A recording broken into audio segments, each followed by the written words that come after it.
This is our third such forum. We had a forum on the financial problems that we first faced fiscally when I came into office. Second forum was on healthcare policy. And I think we've been fairly aggressive in going forward because we think it's important not only to have the information brought to the center, to be able to provide information to scholars in the future, students in the future, researchers in the future, but we wanted to take it to a next level, which is take all the things that we recall that we did in whatever the segment is that we're talking about and bring them up to date, and to have the ability to analyze what we did, why we did it, and then looking forward, how it can provide guidance or assistance for future people going into this way. And there's a lot of enthusiasm among the relatively small group that we put together for talking about economic development.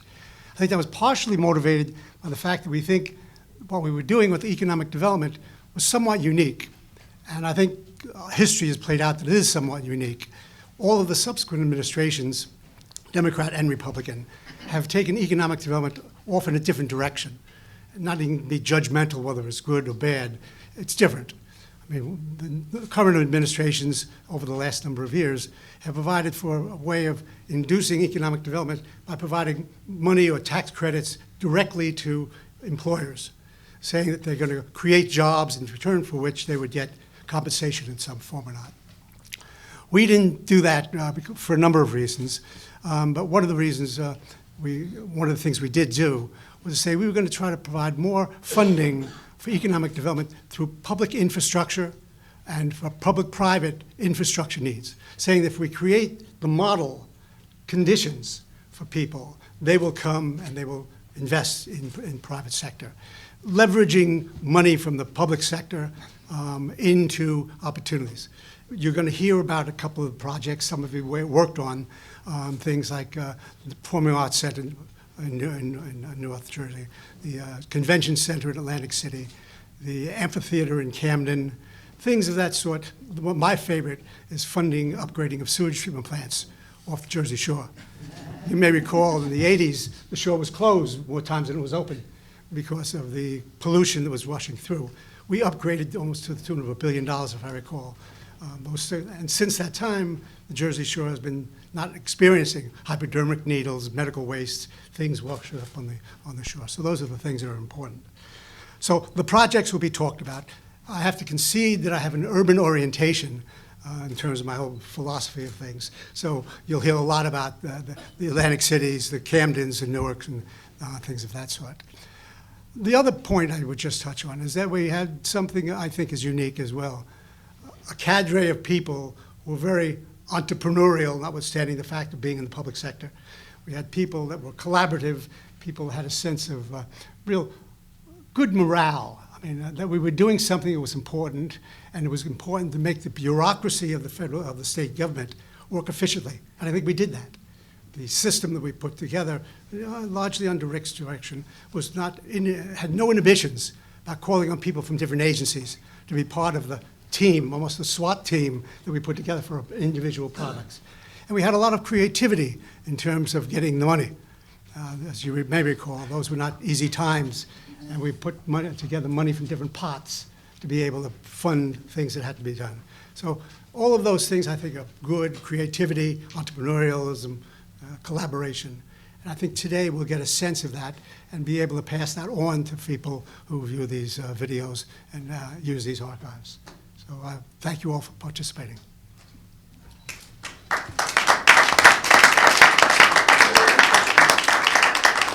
And I think I'm supposed to introduce Rick.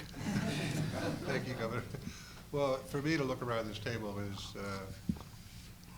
there's a 20-year gap for most of us, but we all spent an enormous amount of time together for a 3 or 4 year period 20 years ago. And it was for me, in my memory, it has always been a labor of love, and the things that we did in my mind were something special. But that was just me, and what was great for me about this project is when I began calling up all of you around the table who one way or another were involved in these projects, is that I realized that we all had similar memories of it. We'd gone off in a number of different directions. I hadn't seen many of you for that entire period of time. And just to tell you the process that we went through is that we decided to get together and see whether there would be something that we might do.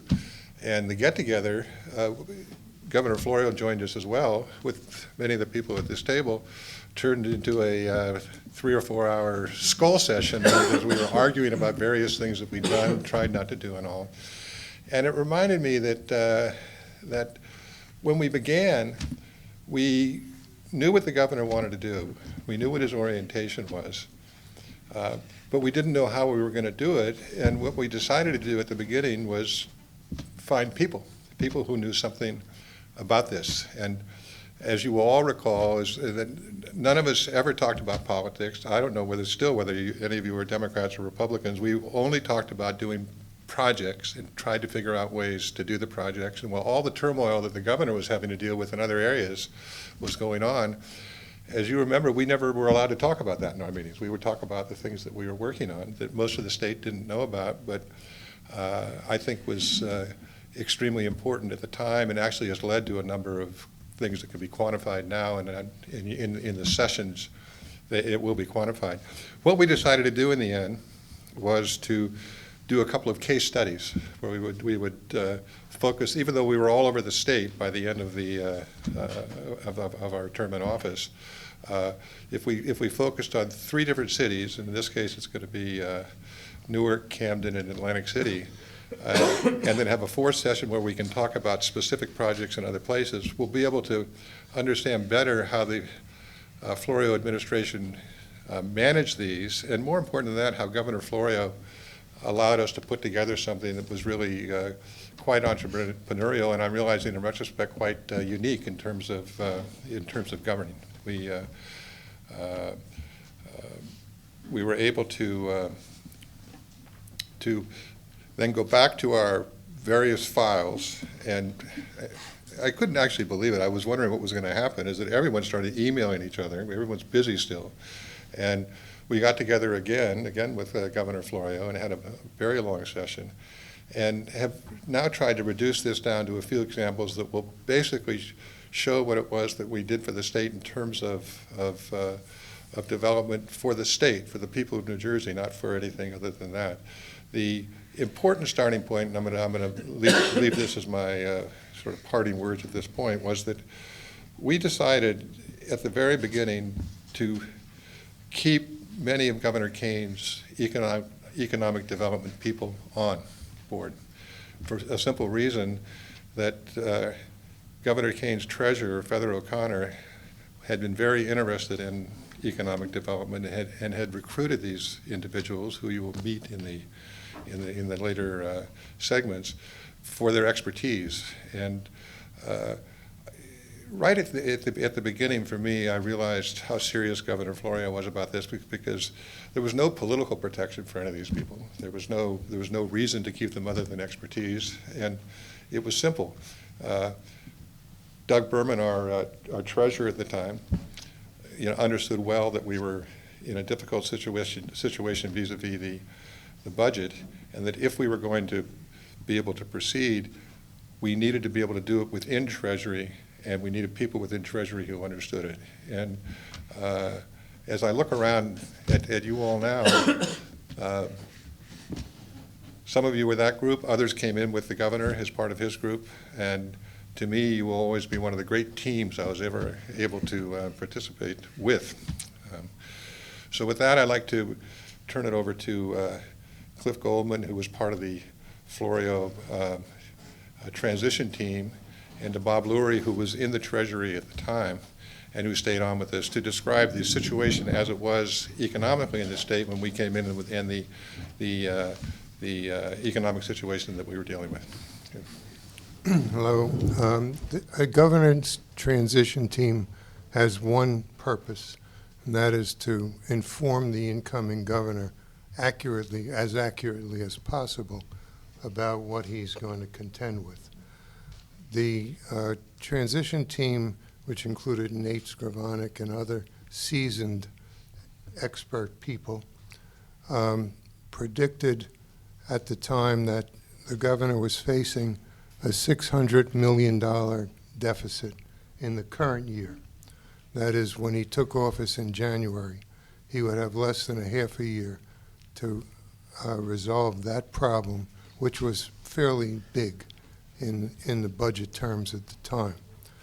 And it would cause the incoming administration to devote hours and time and energy to a problem that took away from other things they wanted to do.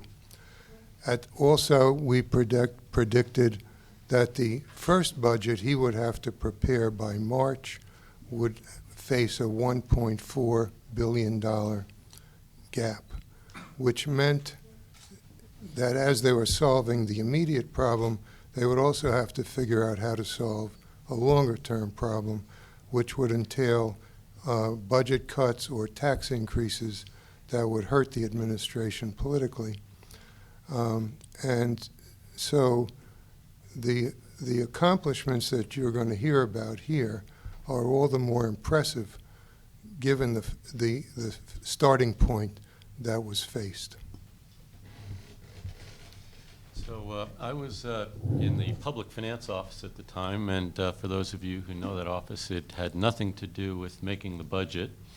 So I'm channeling my inner Rich Keevy here, who was in charge. But I wanted to just put an exclamation point on a few things that Cliff just said. So if you look at the state of the economy over the previous decade to the Governor Florio coming into office, the average U.S. GDP growth from 1983 to 89 was 4.5% per year. The GDP growth in 1990, the governor's first year in office, 0.65%, and the second year in office, 1.22%. So there was a precipitous drop in economic activity nationwide, and certainly New Jersey was no exception to that. I went back and looked at some of the news at the time and how this problem unfolded, and I think, as Cliff says, it really provides a context to what you'll hear in a few minutes. And look back at a few Star Ledger articles at that time. So the first one I pulled up was from January 10th of 1990, during the transition period.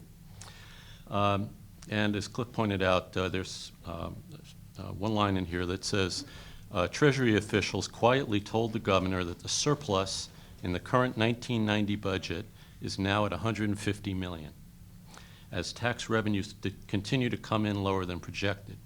And the financial problems are expected to continue into the next year, with Senate Democratic leaders predicting Governor-elect James Florio will face a $1.25 billion shortfall when he starts planning for the 91 budget. However, the messaging that was also being put out by the outgoing governor was quite a bit different, notwithstanding what we in Treasury were saying behind the scenes. So, as acknowledged in this article, Kane has acknowledged that sales tax and business taxes have come in far less than projected, but he has maintained that there is no deficit, and he will leave the incoming Florio administration with a surplus. That message was echoed just 3 weeks later by Republican leaders in the Assembly, and that is in a sense that the budget problem was overblown. So the amount of that so-called surplus, of course, went away. It became a $550 million deficit during that first fiscal year, or partial fiscal year, and then the structural deficit in the budget was, depending on how you counted it, between $2 and $3 billion. So the bottom line there, the conclusion I think that I came to in reviewing this was, number one, the public was really not prepared for the depth and the severity of the fiscal crisis at the time, which greatly limited our financial flexibility. And certainly, you know, it created a lot of problems, of course, for the governor and for the state, but also limited our ability to call upon the state general fund for funding any of the initiatives that you're going to hear about. The second thing is that, as you would expect, the cities were probably hurt the worst by that deep recession at the time, and but we got the clear message from Treasurer Berman and then from Governor Florio that the lack of money was not an excuse for kind of letting go of our intent to help the cities. That message was loud and clear and really forced us to be creative, which we did in quite a few ways. So with that, I will turn it back to you. Can I just ask a question? Sure. How was that message delivered from the treasurer and the governor? You said it was clear. Just the message that you should focus on these. Well, it came, you might want to.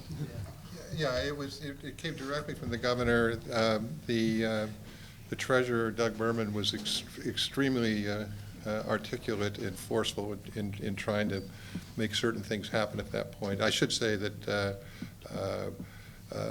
the entire team of Doug Berman, Nate Skravanek, Caren Franzini, and others were very important there. And then later on, for me, when Sam Crane, Bob Smart took over that office, things didn't change at all. The support that we got continued to be. But it was very clear. We knew what we were supposed to do, and the issue was, could we figure out how to do it? And we also knew the reality of the money. And we had to do it in different ways, and that's what we're going to talk about now. So I think that we will begin by having Caren start with Newark. Now, do I put the slides?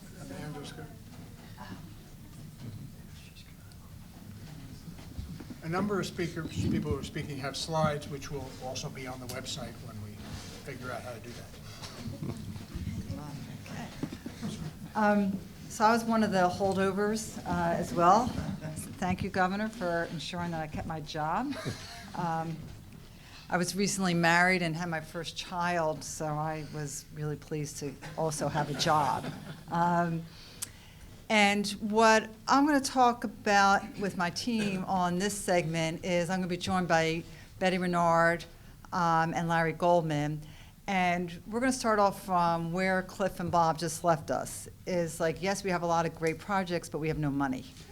And so, Governor, you, in your State of the State address in January of 1992, just quoting from a newspaper article, which got it right this time, it was in the New York Times, and it said, the centerpiece of Mr. Florio's speech and his economic revitalization plan was the New Jersey Economic Recovery Fund, which would help finance projects such as the expansion of the Atlantic City Airport and construction of a performing arts center in Newark. The fund will allow us to invest in public service economic growth projects all over the state, said Governor Florio. Even more importantly, the Economic Recovery Fund will leverage $800 million in private investments. So what we're going to do in our segment is a lot of the funding for some of the projects you're going to hear about actually came from this very creative use of public funds. And I look down the row here at Chris Steinberg, who was an attorney working with Betty Renaud at the time, with clear instructions, as we've said all along. The governor said we have to continue these projects, some of which actually began in the previous administration in urban centers. How do we get that going? Where are we going to find the money? And this first tool, before I get into Newark specific, was a tool, and Betty Renaud is going to take us through this amazing piece of legislation. Remember, we're talking about January 1992 when the governor made the speech. It actually starts in 1982. Because before there was the Economic Recovery Fund, which is ERF, there was FRED, which was the Fund for Regional Economic Development. And that was a joint endeavor between the state of New York and the state of New Jersey, where they owned part of the World Trade Center. They had a leasehold interest. And around 1990, the Port Authority decided to liquidate that leasehold interest, which generated 30 years of revenue stream that was going to be around $14 million a year. And the agreement to generate this revenue stream was negotiated during 1990 and finally signed into law in January of 1991. So there's a revenue stream for 30 years, and the question became what to do with it. What New York did with it was they had their Urban Development Corporation buy correctional facilities and then lease them back to the state, just thus generating a large sum of money that they used to balance the budget. It would have been tempting, in light of everything that was going on, to do the same thing. There was a lot of discussion. There was a lot of legal work. And under the direction of Governor Florio, the final decision was to create the Economic Recovery Fund, which dealt with specific projects and with infrastructure. It was mentioned in the State of the Union of 1992. The bill was adopted in June of 1992, and the bonds were issued in October of 1992, which was just incredibly fast, considering how difficult it is to get any kind of legislation through. The structure was a fairly unique structure, and that is that the EDA issued the bonds. The bonds were supported by a state contract. The amount that was paid was the amount equivalent to the amount that would be due from the Port Authority.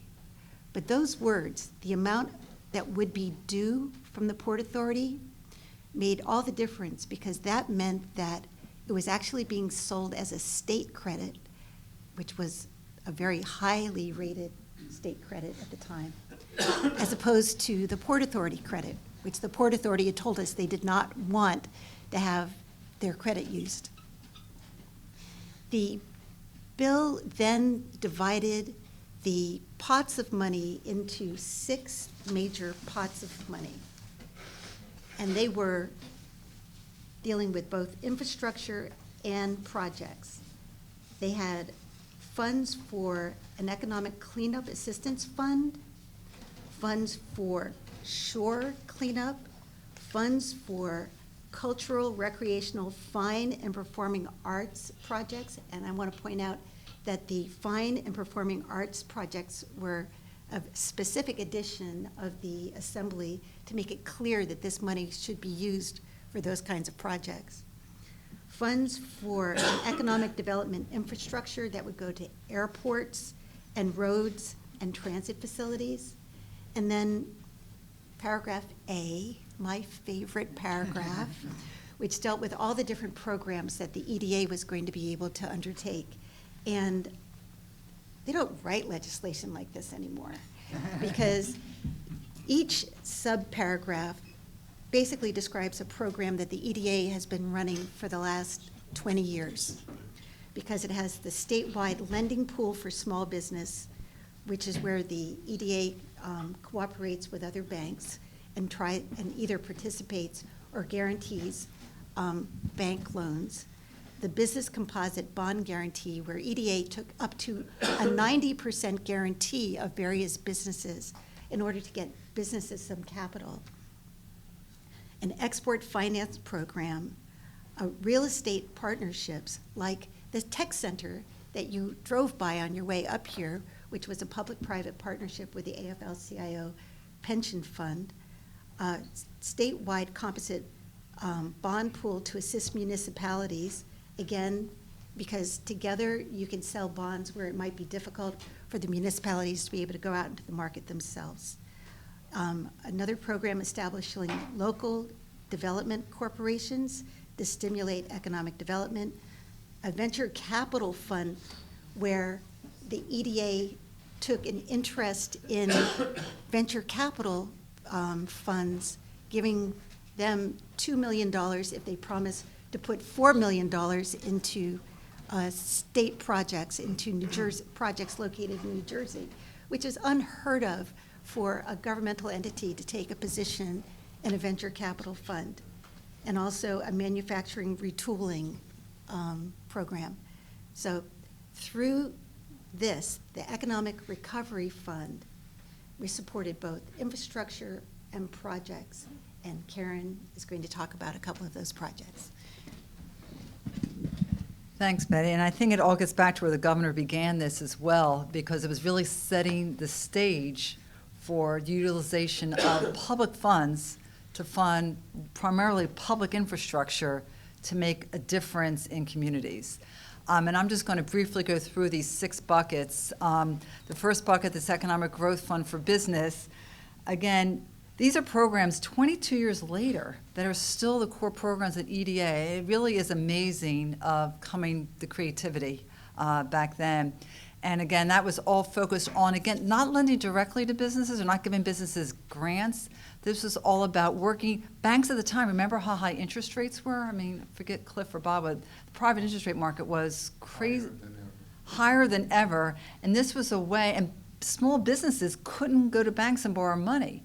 And this was a way to lend money at a lower interest rate and create a blended rate to help. This was all focused on helping small businesses, manufacturing companies to employ New Jersey residents. The second, the Economic Development Infrastructure Fund, we're going to hear from Laura and her Atlantic City panel later, but $17 million to improve the Atlantic City Airport, part of a larger amount of money. We're going to hear in a minute from Larry Goldman, Culture and Tourism, and funded projects across the state, the Strand Theater in Lakewood, Performing Arts Center, the Sony Pace Amphitheater, even the project in New Brunswick that has a hotel. So that was across the state. School renovation and repair, there was a specific call out for $45 million. Scott, this was before the school construction program. And with the $45 million, we're able to leverage $250 million to provide repairs to schools throughout New Jersey. Again, leveraging public money to help public infrastructure. Environmental cleanup, Governor, what you're so proud of. Again, this was loans to businesses to clean up contaminated sites. You couldn't get bank financing for it. And then on the contaminated sites, they could then spend their own money to do development projects. This really was the beginning, too, of the fund you created in New Jersey, the Hazardous Cleanup Fund, which has helped thousands of projects across the state. And finally, as you mentioned, your shore restoration, the $15 million specifically that you put in there. We got to get the needles off the shore and create development. So with that, that's just an overview of the projects under the fund. You'll hear specifically about several of the projects in the cities. But with no further ado, I found this picture from this young Larry Goldman back in 1992. And I actually met Larry in the Kane administration, where I began. And Larry, once you meet Larry, you don't forget Larry. He's a person you cannot say no to. But he was faced with starting a project, having legislation actually passed during Governor Kane's term to start funding the acquisition of the site for the Performing Arts Center. But here he was with such excitement. At the same time, we were in a $500 million budget deficit, a $1.2 billion deficit going forward, and Larry wanted this governor to commit to a project in Newark. So with that, I will turn it over to Larry. Thank you. And thank you, Caren, for being one of the handful of people who first really believed in this kind of nutty idea of a major performing arts center in Newark. Well, luckily Rick liked it because everyone else in Treasury didn't, so. I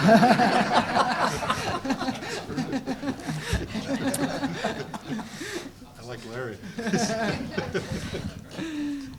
I listened very hard, Governor Florio, to your opening statement and how great it was, and in the last 20 or 25 years, how unique to hear somebody who was a major public official say that he has an urban bias.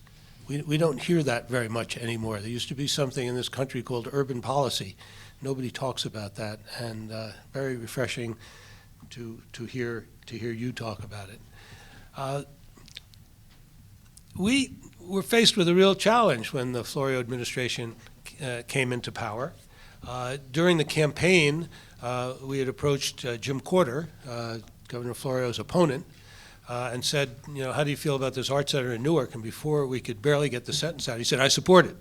But, he was hovering around 35% of the vote. I think he would have supported pretty much anything. And but we didn't really know how Governor Florio was going to feel about the Art Center. And to be perfectly honest, and I said this to the governor at lunch, we had heard conflicting things. On the one hand, I had heard that the governor had a son who's a composer. That sounded really promising. On the other hand, and I'm not saying that we ever really found a way to reconcile these until we moved ahead. On the other hand, we heard that the governor would find it difficult to sit through a full symphony. So we didn't quite know what to expect. And we began assembling our forces to figure out how to approach the new administration. There is the usual disinclination of any new administration to not want to embrace, at least not too quickly, the projects that were important to the preceding administration. So we felt we had that going against us. We certainly had the economic climate, as Bob and Cliff had just pointed out, going very much against us.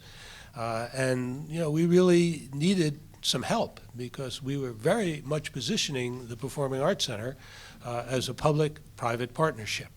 On the other hand, where were we in 1989 and 1990? We were in what can only be described as the reality before reality phase.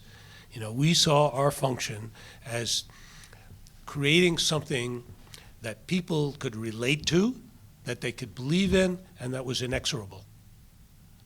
I came across recently, excuse me, a quote from Henry David Thoreau, which I wish I had come across 20 years ago, which said, if you build castles in the sky, don't give up on your dreams, but learn how to build the foundations under them. And I think what we were doing with the Florio administration and with Rick and the leadership of that administration was trying to figure out how to, not just figuratively, but literally build the foundations under this dream that Governor Kane had come up with and that Ray Chambers had so emphatically bought into. So what did we do to try to secure the support of the Florio administration? I think that's what Caren wanted me to talk about. I start off by saying two things. One is, as Rick and I were saying at lunch, it's hard to know what's real in our memories and whether we're just remembering our own stories. And I've told these stories so many times that the stories have become real to me. So if this is highly revisionist, I'm sorry. The other is that we were pretty shameless in those days. We would have done anything, including, Rick reminds me, my bringing pastrami sandwiches to Trenton to meetings from hobbies in Newark to try and butter up the administration. And I got trained in this business by Ed Logue, who said anything you could eat or drink at one sitting wasn't a bribe. So I would say we did 4 or 5 things that to try to properly position ourselves with the administration. Most importantly, we tried to build a board of directors and supporters who just couldn't be denied. And one of those people, Len Lieberman, is sitting in the room. He was so widely respected then and now in the state of New Jersey that when he lent his support to something, that really meant something. We also had Ray Chambers and Roy Vagelos, who at that time was chairman of Merck, and 7 out of 10 years as chairman of Merck had been elected by his fellow Forbes 500 CEOs as the top CEO in the country. So even though he had to sort of be convinced that this art center in Newark was real and could happen, once he threw in his lot, he was somebody who you had to take very, very seriously. We had Maury Tannenbaum, who was then the vice chairman of AT&T. We had Pi Chubb. We had Clive Cummis. We had a group of serious, heavyweight New Jerseyans behind this, and not just behind it by their participation, behind it by their financial commitment. So one of the #1 rules of fundraising is you go to somebody, I say, Caren, I really think you should give some money to this nonprofit cause that I'm advocating, and I think it's a really good thing. Or maybe I'm saying you should buy a stock. It relates to that too. And you say, yeah, it sounds great, Larry. Have you bought any? No, I haven't bought any, but I think you should buy it. So these people I've talked about put up serious money. And when the Donald Newhouses of the world put up $3 million very early on, Ray Chambers $5 million, and Prudential $5 million, and by the time we were began talking to the Florio administration, we had 13 gifts of $1 million or more. And by the time the Economic Recovery Fund became a real possibility, we were approaching $100 million in money raised. Now, of course, that $100 million included the 40 from the Economic Recovery Fund. It included the 22 that Caren put in from the EDA for the land during the Kane administration. So, but we always respected that if it's really a private-public partnership, that the public money was no different from the private money. And if you go into NJPAC now and look at that donor's arch, the founder's arch, the first thing you see, the state of New Jersey, EDA, the city of Newark, Essex County are right up there with Vagelos and Chambers and Newhouse as being donors and investors in this institution. So part of our strategy was to just have the right people on our side. Not because of their political influence. I don't think that really worked or would work, but because it gave us the kind of street cred that this could actually happen, because Roy Vagelos and Ray Chambers don't tend to associate themselves with wild dreams.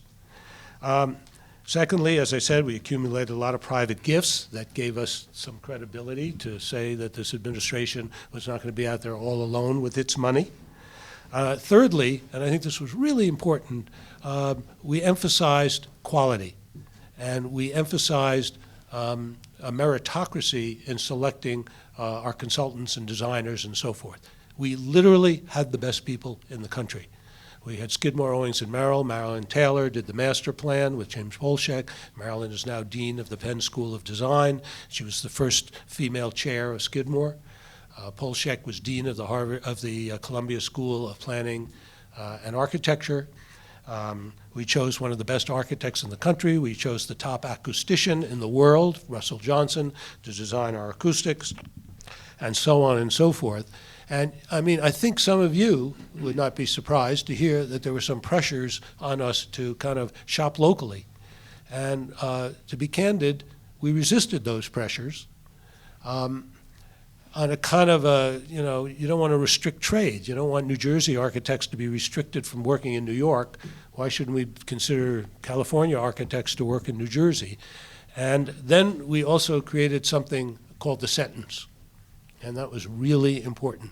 And if you took the top 6 or 8 executives at NJPAC in 1991 and woke them up at 3 in the morning and said, what's the sentence? They would have recited the following.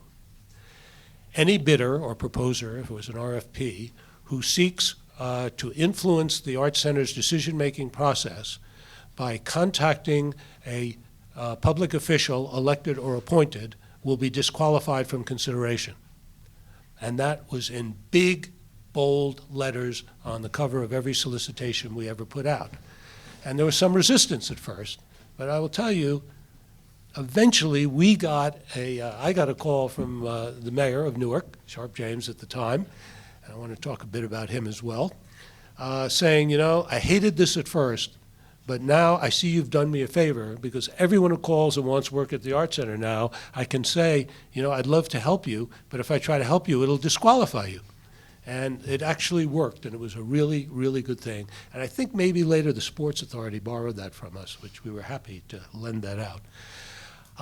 Having Sharp James on our side was no small thing.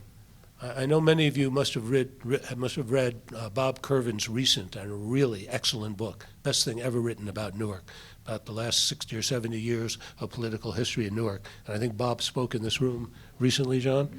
Kervin interviewed me for I don't know how many hours. He used one quote, but it was an accurate one. And I said, no Sharp James, no Art Center in Newark. And I kind of really believe that. He really went to bat in his own tenacious bulldog way to fight for that Art Center in Newark, and he would not let it go until it happened. And whatever else you say, and he is a complicated guy, he surely was extremely important in making that happen. There are 2 more things that we did to try to impress the Florio administration, besides the pastrami sandwiches. We always behaved as if this Art Center was going to absolutely happen.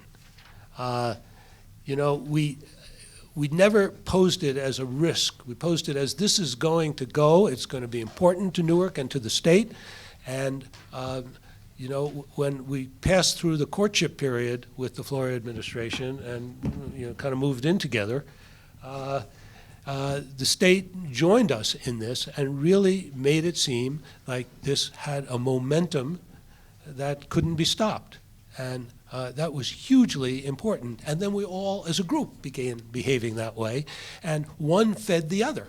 Our private sector successes in fundraising fed the public sector's confidence in backing us. The public sector's confidence in backing us, in turn, fueled the private sector's contributions. And it all kind of worked together. But I think it came from always positioning this as, there's no question this is going to happen. It's the right time, it's the right thing, and it's going to happen. It's going to happen in Newark. Finally, and I think this is huge, we positioned this as not about ballet and opera, but about rebuilding a downtown. And I kind of got this message at Carnegie Hall, which is where I spent the 1980s, where we took a little slice of land next to Carnegie Hall that outside of maybe Hong Kong and New York would be considered undevelopable. It was a parking lot, and it was returning $200,000 a year to Carnegie Hall. We used the Carnegie Hall air rights, turned it into a 50-story tower, Carnegie Hall Tower, which is now returning almost $3 million a year to Carnegie Hall. And finally, the light went off. Why didn't Lincoln Center buy all the land around Lincoln Center so that when the value it brings to the area could be captured not just by the landowners and the developers, but by the institution itself? So we convinced first Governor Kane and then the Florio administration that it made sense to have 12 acres. By comparison, Lincoln Center's 13 acres, so it's almost as big, on which the Art Center itself was only going to be 2.5, 3 acres. So we had these development sites. And they gave us a chance to shape our own environment, very important, who your neighbors are. You know, we didn't want a car wash or worse as a neighbor. It gave us a chance to be a player in Newark real estate, and it gave us a chance to find a way to, what the economists would say, capture the externalities of the Art Center for the Art Center itself. And here, 25 years later, a building, again, thanks to this wonderful EDA that Caren headed up so brilliantly, a building is about to go up on the first site. It's going to be, you know, the best and most exciting apartment building in Newark, with a swimming pool and a health club and shops in the bottom. And I think it's really going to be yet another pivot point for our city. Can I just interrupt real quick? Just Rick, Larry talks about being so confident from his perspective that this was going to happen during the Florio administration. And if you could put a little flavor from the inside of the State House of whether or not you saw it that way at that point in time as well. Well, from a strictly budgetary point of view, there was no enthusiasm for it at all, none. And I think the description that Larry has given of the kind of the way they positioned themselves was extremely important to me and to Governor Florio, because particularly the part about Sharp James, you know, he really was very supportive of it. Spoke to a number of my colleagues who were not interested in it, saying, listen, this is what I want in Newark. This is what I want in Newark from a political point of view. That was important. And the other thing that you mentioned that I think really made it work is that we were already, all of us, once we decided to move ahead, we were willing to do these meetings. We had many, many meetings where we were talking about potentially available money from the public side, when we knew specifically at the time that there was no money in any of those pots at the time we were doing it, but we also knew that there could be money if certain things happened. And again, it's the kind of management that the governor allowed us to do to have a project actually happen. As anyone who's been involved in project financing knows, you have to have some leeway on that. And you had a phenomenal team, Larry, a phenomenal team. And the other word that you mentioned that really struck me that made a big difference to us was the word quality. You really wanted quality, and that's what we wanted to. Yeah. So. I'd just like to finish by saying that there are two ways in which Jim Florio helped the Art Center that I think he's probably long forgotten and had nothing to do with Rick Wright and Rick's leadership, which was so salient, or Caren's. Dealing with Rick and Caren meant we didn't have to deal with Doug Berman. That was fantastic.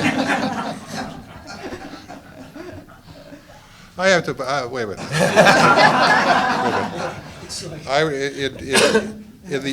In Doug's defense, Doug was a phenomenal supporter of all this stuff once we got it going.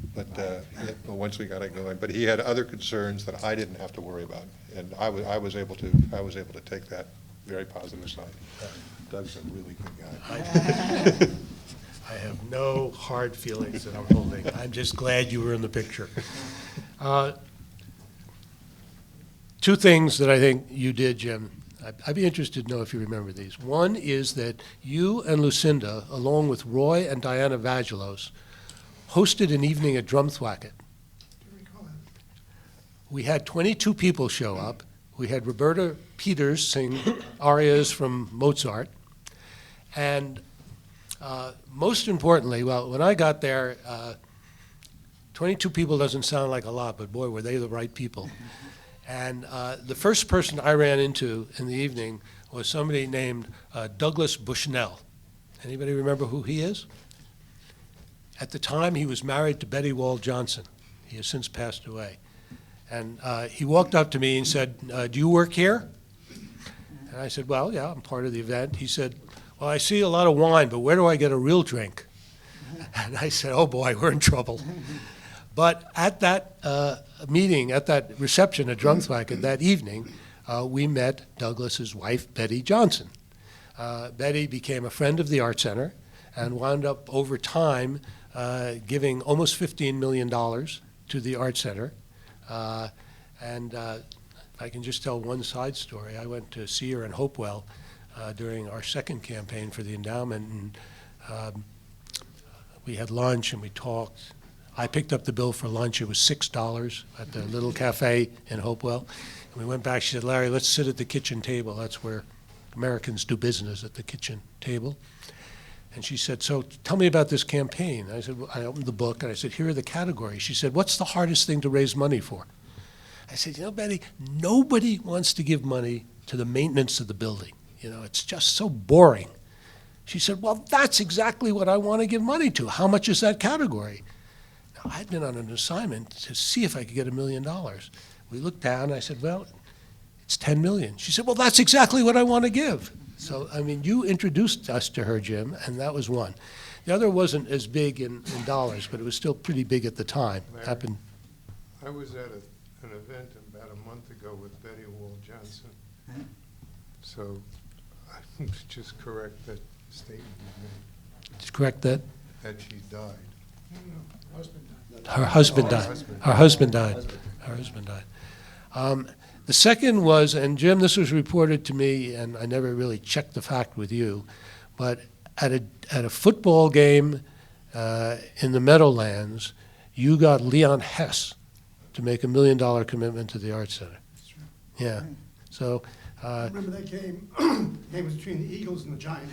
We had people in this, the Eagles quarterback, Randall Cunningham, scored a touchdown. I cheered, and nobody said anything. South Jersey. That wasn't a bet, was it? It was a gift. So again, I'll just end by saying that once the courtship ended with the Florio administration, once they embraced this, there was just no stopping them, and they are so creative and helpful and supportive in every way, and there wouldn't be an art center were it not. And, you know, if you think about it, the Kane administration put in the money for the land, which was about 20 or 21. You doubled it. You put in 40. And it was extraordinary, and it was really the pivot point that made it real. I remind Governor Kane of that all the time. And actually, to further remind, and for the record, Governor Kane had the legislation passed which allowed for the state of New Jersey to own the site, lease it to the EDA, and then EDA would lease it to the Performing Arts Center. and that became a financing transaction that we did a number of those deals with. That was passed during the Kane administration to allow us to do it. It was not until the Florio administration that we actually issued the bonds. So just because the law is on the books doesn't necessarily mean you have to, it doesn't say you will or you shall, that EDA could issue the bonds. And so I just want to point out that the land would have never been bought, we would have never started unless Governor Florio decided that we should actually issue the bonds and get the project started, and that's when we started Can buying I the underline land. that point, because that point is often missed by everyone. And that was an item of large discussion that we had, and we had to get over that hurdle. And, but that's exactly correct. When Doug Berman is faced with the budget deficit and say, do I take $2 million a year towards debt service to buy the land, or I have social service programs that can't fund, that are also important to the governor, what do we do? And so I think it is just worth repeating. And one of the things that the governor talked about too is having a public infrastructure be the catalyst for other development. And I just think it's worth noting, within a block around the Performing Arts Center today, or 2 blocks, Prudential is building a new world headquarters, Panasonic is building a North America headquarters, Cablevision is building a headquarters, Teachers Village, which is a great project to provide housing for teachers, and 3 charter schools are in that facility. As Larry mentioned, Dranoff is partnering with New Jersey PAC and building a new residential across the street.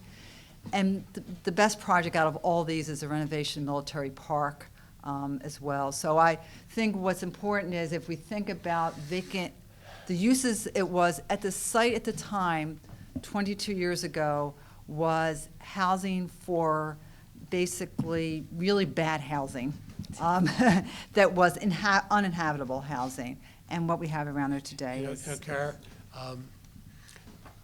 you left one out that I'm just going to mention. Please. And I think, I'll preface this by saying, I think all the econometricians can throw out all the metrics that they have been looking at for years about urban health and what's happening to cities, and just focus on this one thing. Right across the street from the Art Center, in the Haynes Building, we're getting a Whole Foods. Right, that's very true. The first supermarket, yes. Not just a supermarket. Second supermarket. I object to that. Sorry. Second supermarket. I should be corrected. It's not gonna be a normal Whole Foods. It's an urban, but never mind. Well, and that is another building that has sat vacant for 30 years, and it's now going to be redeveloped into mixed use, which is another wonderful project across the street. And highly symbolic. And I just wanted, before I turn this over to Laura Sanders for Atlantic City, my hometown, I just wanted to, as I was putting this together, Governor, I think it's what I thought about and what we had in our sessions that we all as a team talked about, is that what made this all work. And Governor, we needed direction, clear direction and clear focus. And when I talked about EDA, that's a perspective I come from, but all these projects, it wasn't just EDA. There were a lot of state agencies that all had to work together. So, but it was focused from you that we had a goal in mind to get something done. Second was the funding of the infrastructure was key to every project. If you look across the state, things happen because we need good infrastructure. And third was taking the private sector approach of using other people's money. That this public money was really used for things that was needed and really to encourage private sector investment based on the public sector. Just to use an example on the last category, USA Cable wanted to move to New Jersey. And they found a good building in Jersey City, if I recall correctly. But the building didn't have the wiring that they needed. Mm-hmm. We paid for the wiring and took an equity position. Yes, in the we position, which did. was somewhat unique, but it worked very well. It did, in Newport. It was the first, that's what really got the Jersey City waterfront going, because no one was there 22 years ago. We think about it today, but close your eyes and think about what it looked like 22 years ago. It's a lot different. So with that, we'll go to the southern part of the state. I have to move just a little bit because I can't see the pictures well enough to click. Thanks. There it is. Thanks. Let's see if I can get this right. I, too, am very grateful to have managed to hang on to my job, thank you, as a Kane administration holdover. And one of the things I had been doing in the Kane administration was helping to staff the treasurer's efforts at the Casino Reinvestment Development Authority, which is how I wound up in Atlantic City. The Casino Reinvestment Development Authority at that time had two lines of authority that ran directly to the treasurer. Number one, the treasurer authorized their budget or did not. And number two, they couldn't make any investment without the treasurer signing off on it, which is why treasurers went to the trouble to send staff members down to Atlantic City. That said, when the governor took office in 1990, casino gambling had been in Atlantic City for over a decade, and the industry itself was well established there. But many people felt that the promise of casino gambling to Atlantic City itself had not been realized because it was sold to them with the promise that it would bring revitalization to the city as a whole. And in 1990, that wasn't happening. If you look down the city's premier shopping street, which is Atlantic Avenue, you would still see stores from month to month closing. You would also see landlords still abandoning housing rental properties because people weren't renting in Atlantic City at the time to go to the beach. And if any of you have seen the research on what an abandoned property does to a residential neighborhood, Rutgers lately has done some excellent research on that, and a single abandoned property will destroy a neighborhood's viability inside of about 2 years, and Atlantic City was full of them. That's the situation when the governor took office in Atlantic City. And this, as you can see, is what things looked like about then. That's the front door to Atlantic City coming in off the Atlantic City Expressway. There's a train station there, which is arguably a train to nowhere, and a big blank between that and the casinos huddled along the boardwalk. And newspaper reporters constantly wrote stories about the contrast between that and the boardwalk. That's where we were. In August of 1990, let's see if I can get this to work. Which one do I click? On the right. On the right? Maybe you're not up far enough. I'm not pointing which way? There. Okay. That'd be great. If it doesn't want to work from there, we'll go there. So the next slide is supposed to be, in August 1990, Governor Florio signed EO 13. And what it did was convened everybody, every governmental entity from the state and its many departments on down to the city of Atlantic City into a coordinating committee to provide to him advice and planning on what to do in 5 areas. The first of these was the Atlantic City International Airport. The second was all general transportation improvements in the neighborhood. The third was housing development, most especially including what to do in the Northeast Inlet. The fourth was revitalizing Atlantic Avenue and the city's retail areas. And the last but not least was should you or should you not build a convention center at the foot of the Atlantic City Expressway and the train right then to nowhere. In the end, all of them got done. But the last of them, the first 3 got done pretty fast. Housing was already underway, in part in the Northeast Inlet because of the Kane administration efforts. Two blocks of new housing had been opened. Today, it's an entire neighborhood.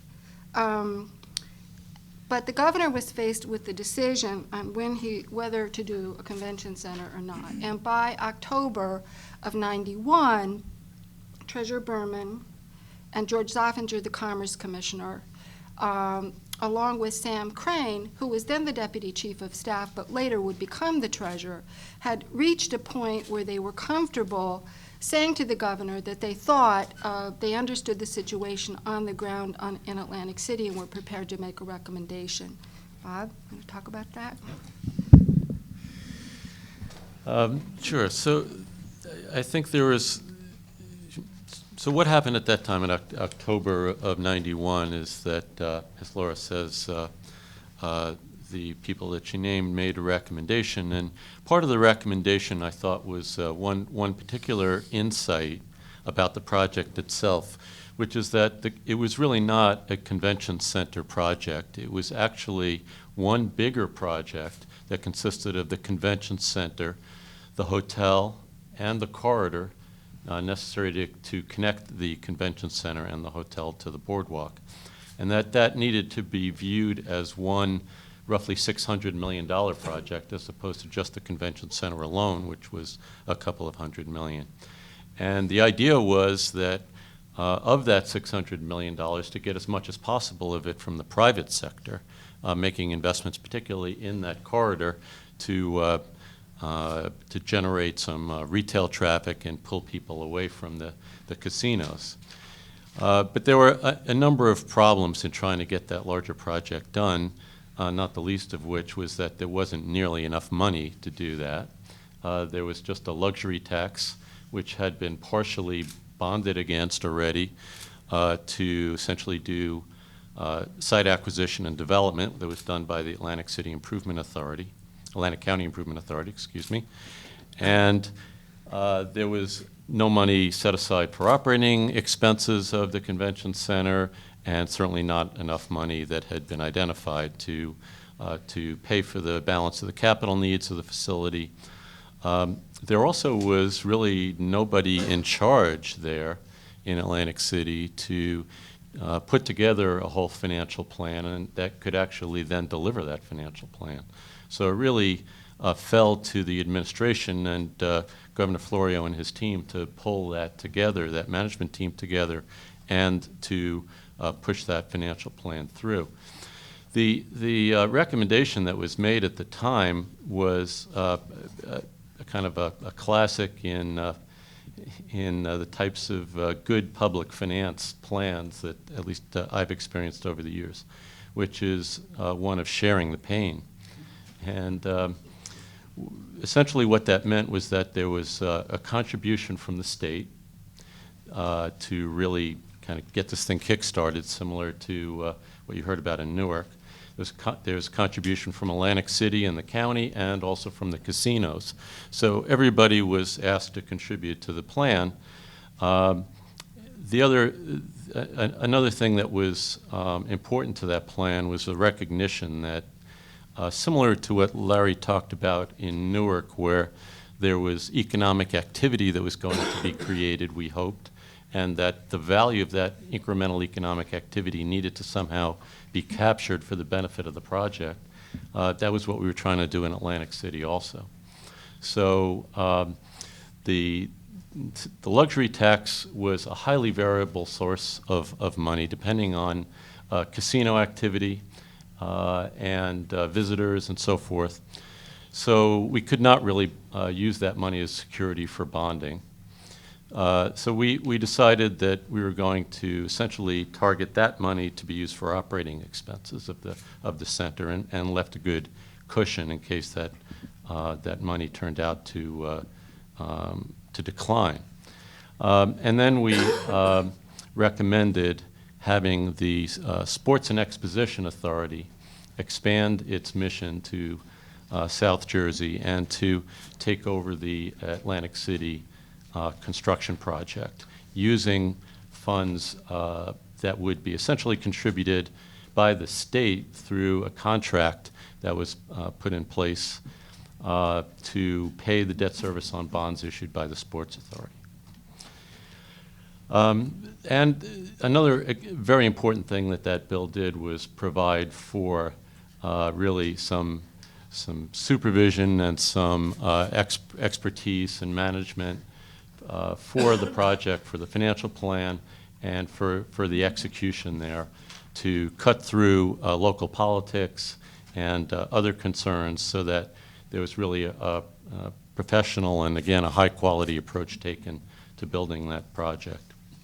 So that required legislation, which was in a bill passed in January of '92. So that, again, was very fast. It was only 3 months after that memo was delivered to the governor's desk, and provided for the injection of state dollars and management expertise, as well as allocations of incremental taxes that the bill provide for in Atlantic City and County, hotel tax and others that could be used to help fund these new projects. So. Wasn't the the Sports Authority money also used for the Rutgers Stadium?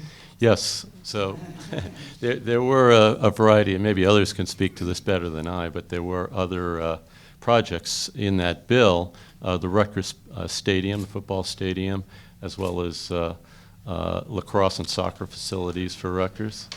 But you know, Cliff was very much in the middle of that bill getting passed, and I don't know if there's anything you want to add to that. Yeah, it also included smaller amounts of money for all the state colleges' sports facilities. Well, let me just note that there were 3 key insights in that memo. And the first of them was Bob's realization that, number one, we did know that all convention centers in this country run deficits. Their job is not to make money for themselves. Their job is to make money for the surrounding neighborhood. They're supposed to spin off people to buy things and shop in restaurants and enjoy entertainments. That's their job. So if the state couldn't come up with some other way of funding it, and it was his insight that there was enough luxury tax there to cover those operating deficits forevermore, it still does, that the state would have been endlessly on the hook for a black hole. That's not what happened. There was enough luxury tax to do that. His second insight was the realization that the couple $100 million worth of bonds, just a couple $100 million, would only cost $13 million a year to fund. And that under the most conservative projections, this would spin off at least $13 million a year once you got the convention center built. In tax revenue to the state. In tax revenues to the state. So the state was really making a temporary infrastructure loan to Atlantic City to spur development. It was a true investment, not a handout. And the third insight was Doug Berman's. Doug at that time had 2 problems sitting on his desk. On this side was a broke sports authority that hated to admit it. And on this side was this convention center that currently belonged to the Atlantic County Improvement Authority and would have actually, I think, preferred to continue to own it. And what to do? One of the reasons the Sports Authority was in trouble is because horse racing funds the Meadowlands. Horse racing is what built the football stadium, etc., up north, because they don't make that much money either. Why was horse racing in trouble? Casino gambling in Atlantic City, which put a real dent in horse racing. It was Doug who put the 2 problems together and said, I have a solution. Why don't we have the Sports Authority build the Atlantic City Convention Center, and meanwhile, issue some other bonds that needed to be done to help out the Sports Authority and put them back on a solid financial footing. And I don't know about you, but I don't know that many people who can take 2 really lousy problems and put them together and make a great solution. And I thought Doug was just really tremendous that day. And to Bob's point, when this legislation gets passed in 2 months, this was October 21st when that memo went, and by January 10th, that bill and the hotel tax to fund the marketing for it were in place. And I looked up the marketing. The hotel room tax is still spinning off $13 million a year to pay for marketing in Atlantic City every single year. So, that said, once that happened, and now we can move to this is the design. It turned out that there really was a design for an Atlantic City Convention Center. The Atlantic County Improvement Authority was not kidding that they had a real one. they were not kidding that they had cleaned up the site at the foot of the railroad. And now we needed, number one, to get a convention center going with the sports authority, and number two, we had a corridor to worry about. And Rick walked in one day and said, oh, and looked at me, because we had exactly one person assigned to all this, me. And just, he said, you're gonna need some help. So he assigned Ken Faulkner, thereby doubling the staff assigned. And Ken is the on-the-ground guy who built New Jersey's gorgeously renovated legislature. So he knew a little something about specialty buildings. Now, could we continue here? The thing you have to do, as some people down the table know, if you are going to build a big building, you're going to be putting out bids. And this building is going to take at least 4 years to do, which means you're going to have 3, 4, 5 bid packages. And possibly a lot can go wrong. And that first bid package is going to be really important in setting the tone on where you're going to go. So Ken and I spent a long time going over the very first bid package and then going up to the Sports Authority to meet their people on the project and go through the first bid package that they're going to put out. The Sports Authority was not happy. They did not want this project. Their construction guys hated it because Atlantic City is a long darn way from the Meadowlands. and Bob Mulcahy had assigned his newest executive, which is how poor Dennis Robinson got stuck with it because he was the new guy.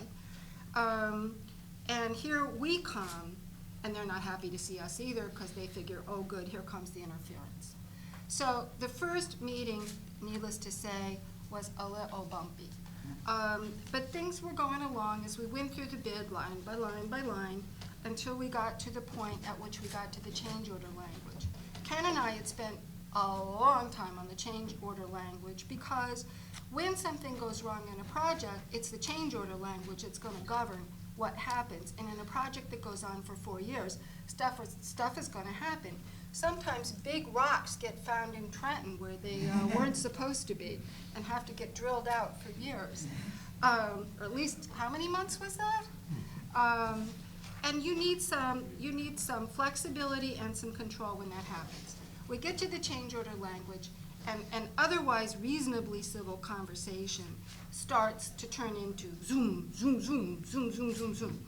And finally, in response to a question I no longer remember, Ken slammed his hands on the table, pushed himself back, and said something like, because that's how you avoid corruption in a bid, and stormed out of the room.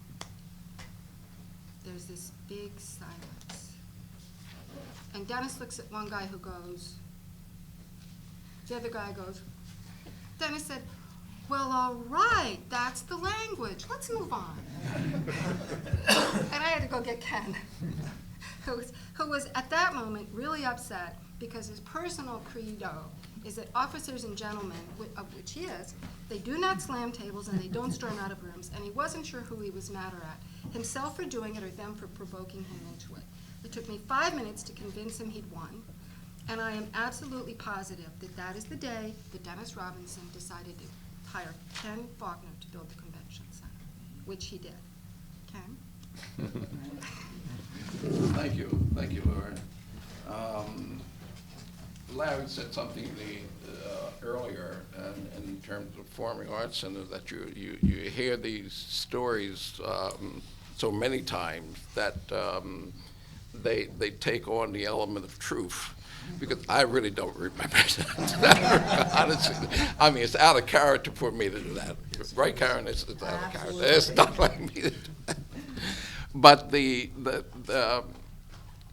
let me just give you a little overview.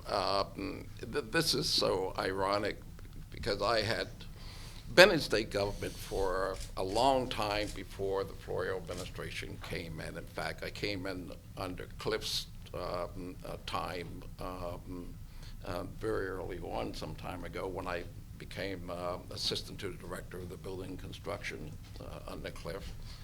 And subsequently, over the years, I had done a lot of projects in the state. And one of the major ones that I was involved in was the State House Restoration Renovation Project, which was just a great activity to be a part of. And at the end of that, I was looking for a home, and I was still in Treasury at the time, and Florio administration has come in. And I ended up being released by Nate. You may not remember this, and no personal reflection on you, Nate, at all. My job was to encourage creativity. Yeah. So it just happened that, it just happened at that time that Rick had reached out to me and expressed an interest in talking with me about some of the urban renewal projects activity that was going on.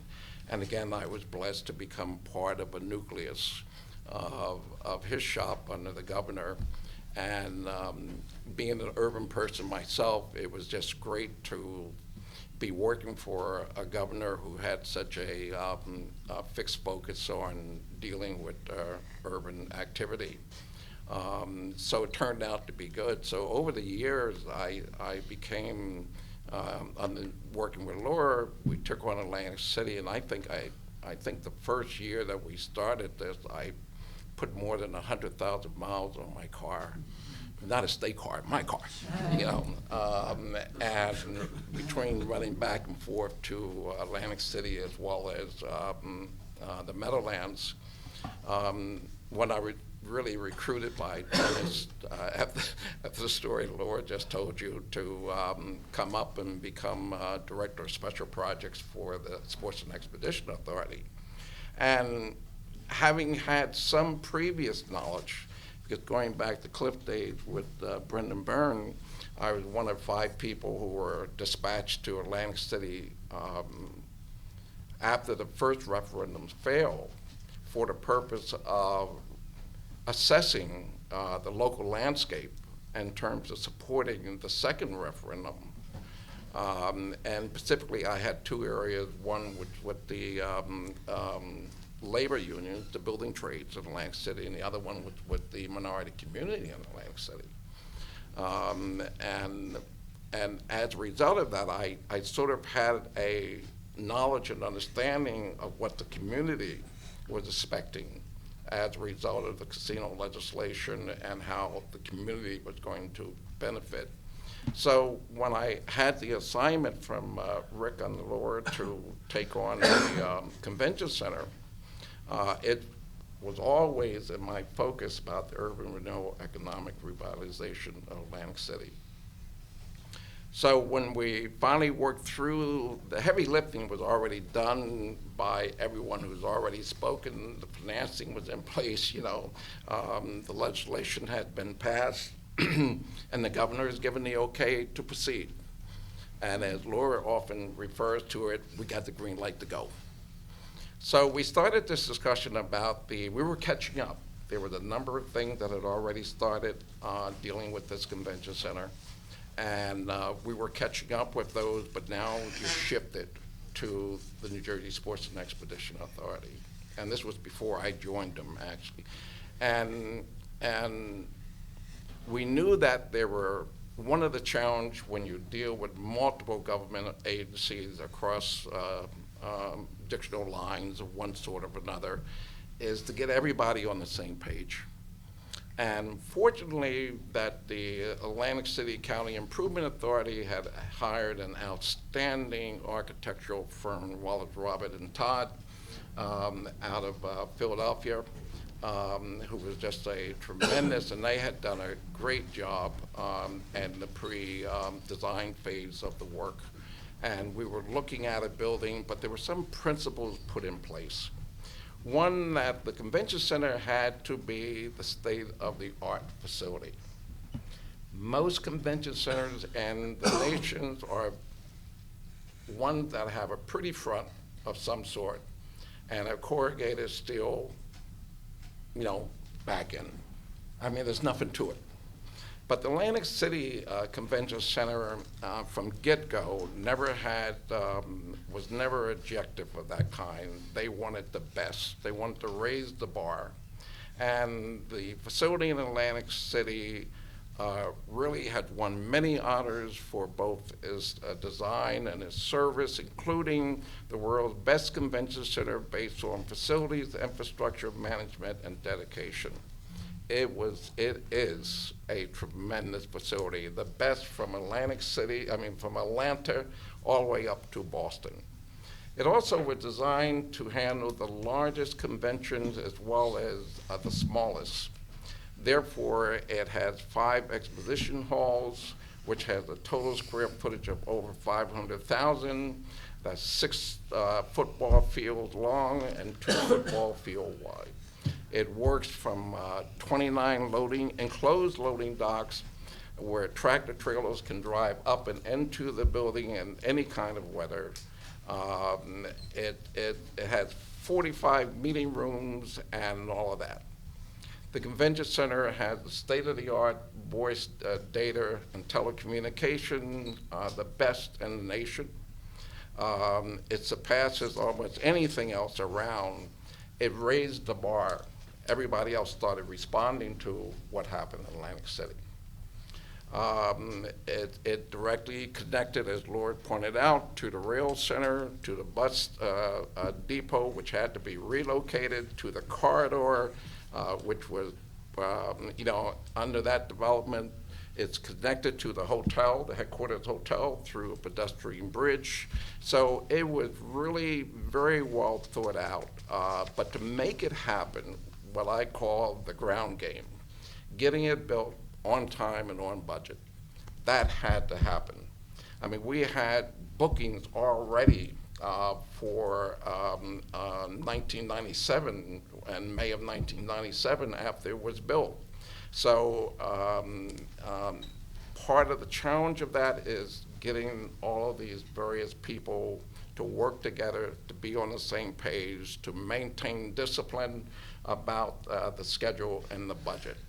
Thanks to the mayor at that time, Jim Whaling, and the senator at that time, Mr. Gormley, we got all these other people to come in and buy in. They were phenomenal in terms of doing that, so that was extremely, extremely important. We minimize change orders on the job. There's always change order on the job, but in addition, there was the aspect that, Governor, you had put in place about fulfilling urban objectives and urban expectation. So as Larry said earlier, we did pick up, if we got it from you, Larry, don't call anybody else, you'd be disqualified, which we did. We did disqualify people in the bidding process who had reached out and tried to use political influence, but there was also a big labor problem down there.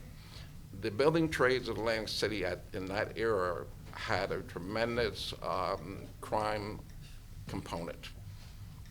And just a quick sidebar, I remember meeting with the president of building trades, and after getting to know him, he took me to lunch in Chelsea, which is the southern part of Atlantic City, into a little row house in Chelsea that had no signs, and there was only about 3 or 4 tables and what would be somebody's living room. And we're sitting there, the 2 of us, and there's another table with 3 people in the corner, and as we're eating, the other person comes out from the kitchen, to serve you food. They're, the little round tables, you couldn't even barely put it on. And then he got up, and he went over to talk to the 3 guys sitting 4 feet from us. And he came back and he says, there's a gentleman over at that table that would like to meet you.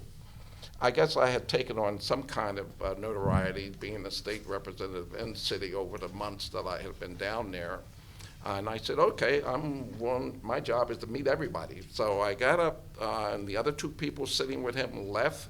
I sat down, and started talking to this gentleman, and he says, well, I understand you are representing the governor's office down here and so forth. Well, I want you to know that if there's anything that we can do for you, you let us know. We're very anxious to see this city get redeveloped. And I said, okay, thank you. I got up and went back 2 feet to my table and left. When I got outside, I asked my host, I said, who was that? Nicky Scarfo. So I realized very quickly, I better report this. I don't know who's under surveillance, but I don't want to be under surveillance.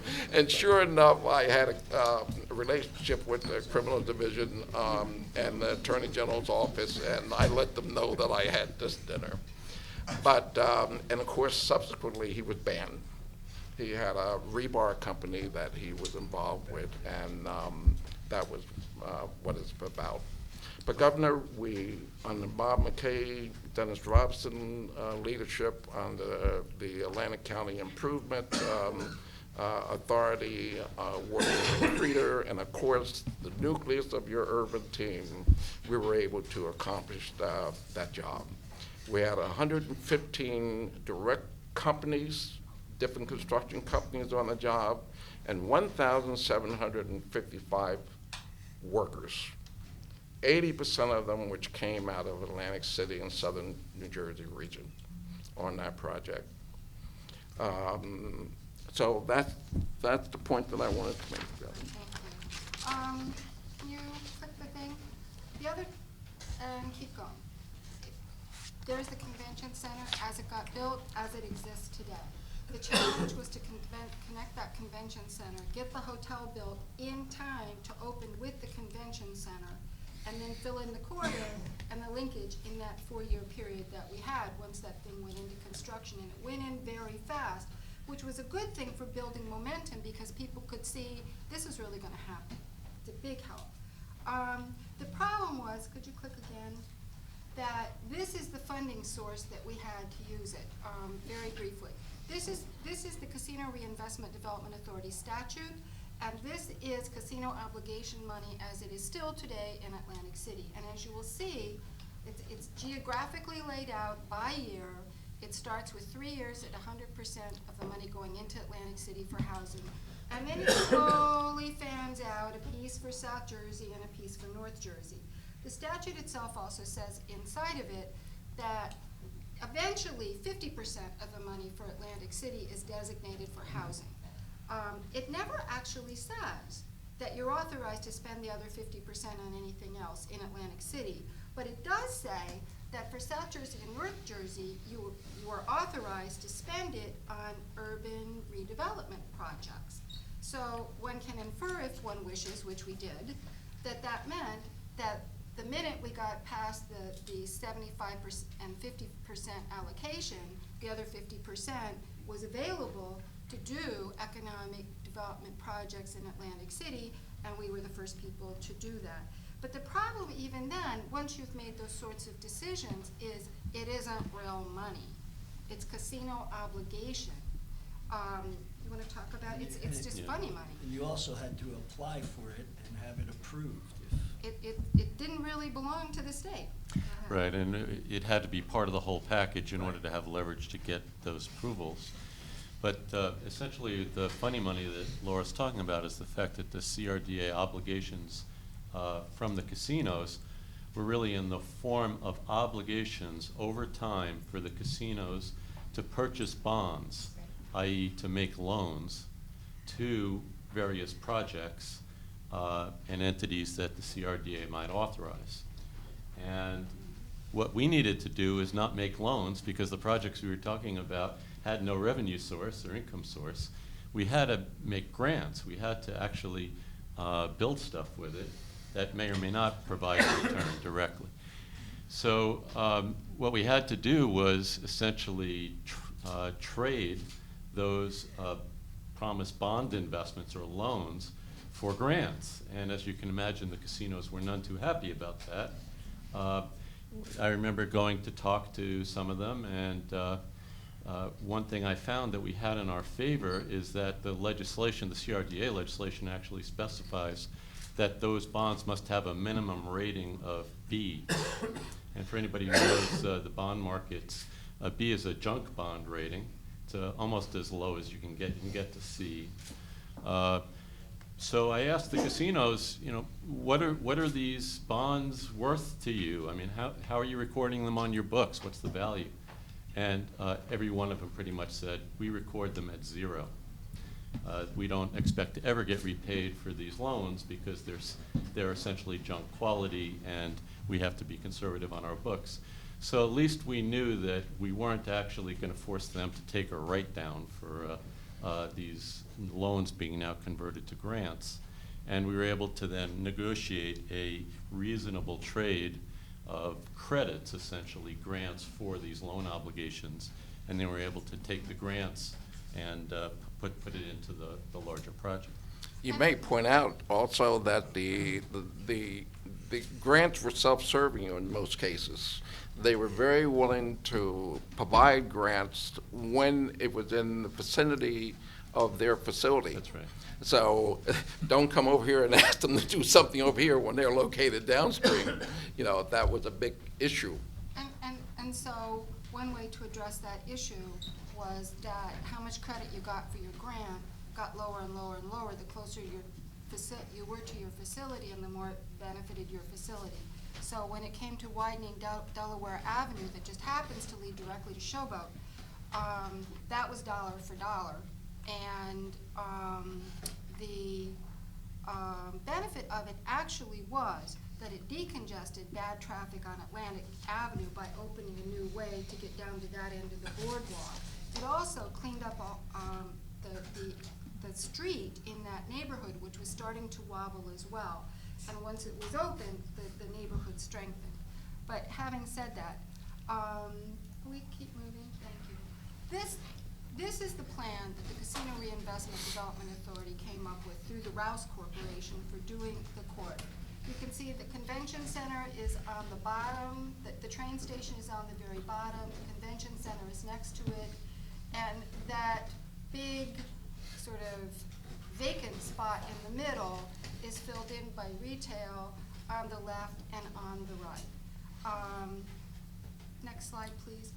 This is the plan for the Convention Center Hotel. Caesars, which is right down the road, put up $35 million in a true investment to the Convention Center Hotel.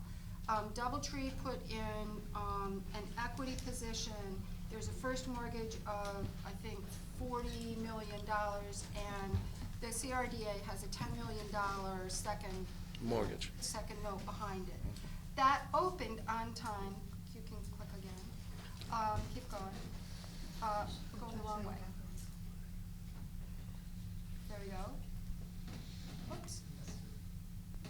Well, there are pictures later. That did open on time, and there we go.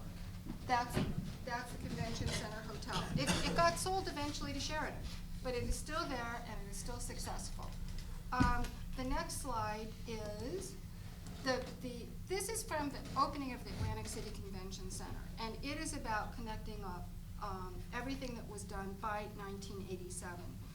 The rest of the jobs in that period of time, it came out to a total of almost 1,600 jobs.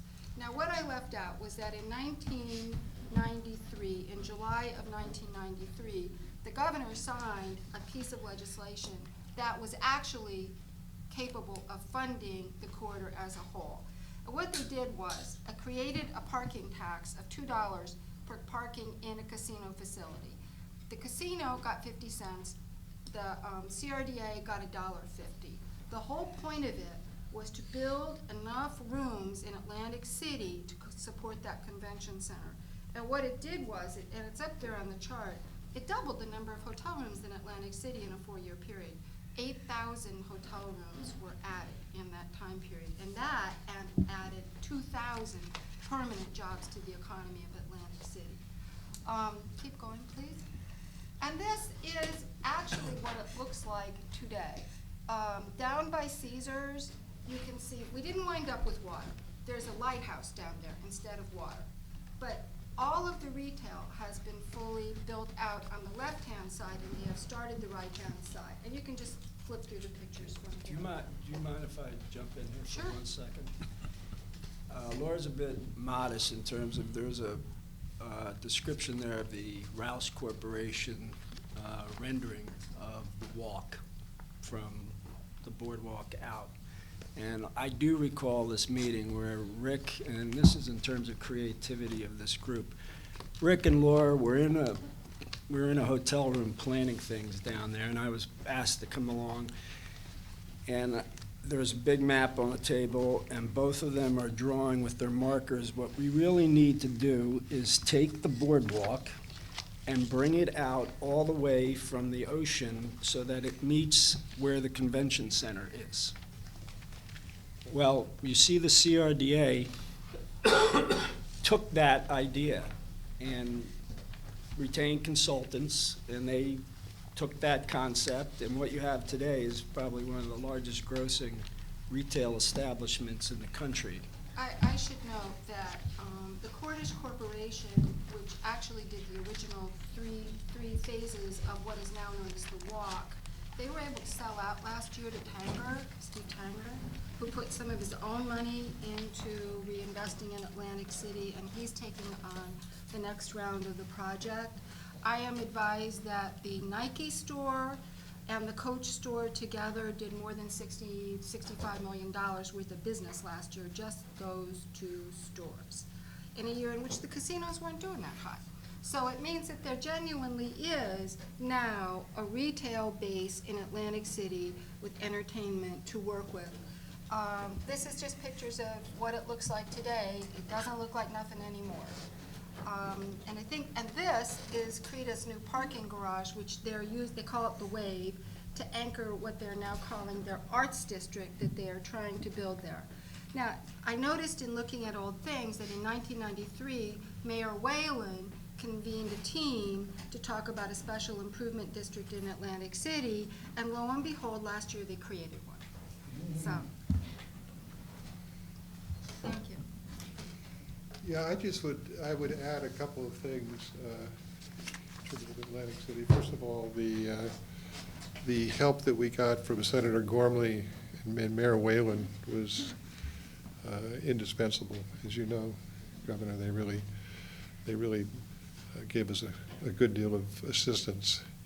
And the efforts by your Transportation Commissioner Tom Downs in moving a variety of sort of ill-placed transportation facilities, and in your DEP commissioners, Scott Wiener, in helping us with the cleanup, were very, very valuable as well. But I also want to say, if we look at Atlantic City today, so Atlantic City is great to look at because it is in such need of looking at what it should be like in the future. So there are two things that are going to help it turn itself around. One is the international airport.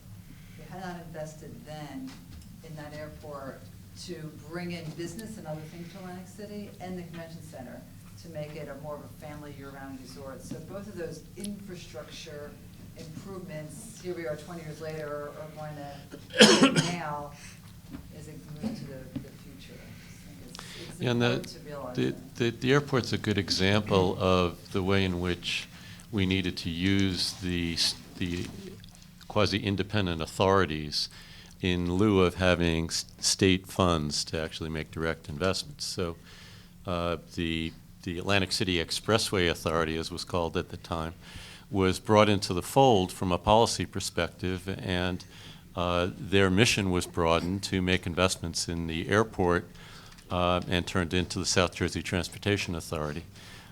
So that would have been impossible without bringing that broader view from the authorities into the mix. One of the things that Tom Downs, the Transportation Commissioner, did suggests to me that we have an executive council of all of the transportation authorities, multiple times. They coordinate things and put to use. That fit in with what you're talking about. Exactly. But it was a major effort, and I, just as a footnote, when they opened the convention center, you were not invited, Governor, but they invited me to come down in your place. And I was sitting at the main table, and after Governor Whitman left the event, her staffers, none of whom I knew, started asking me questions about how did we do this. And as I'm listening to the expertise around this room, I'm not exactly sure what I said, but it was. In the category of no good deed goes unpunished, Right.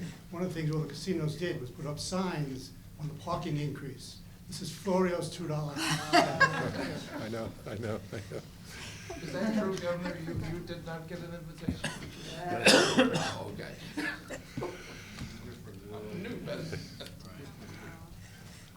You know, we've gone through two right now, and I'm looking around the table, and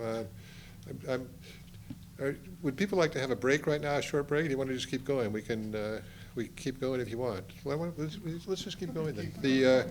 I'm actually looking down at Peter Longstreth down there and realizing that in a way, Peter, you and your company were the start of my entire involvement with Governor Florio in this economic development, because when I moved into Treasury, you were building those buildings on State Street, and you were financing them with leases, and that was part of my.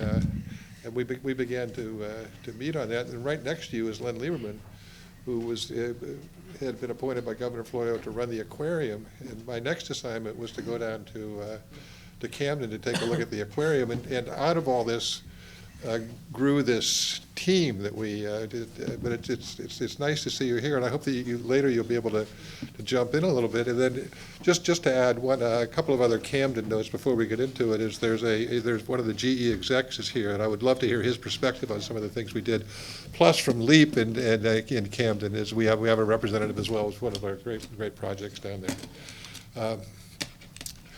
Are we going to move to Camden now? Yeah. Okay. Yeah.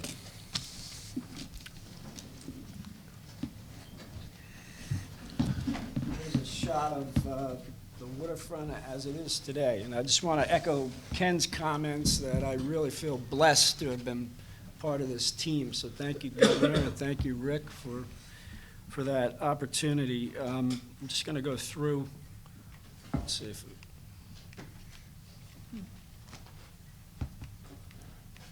there we go. How to work. It was this one? Right here. No, press. No. This one.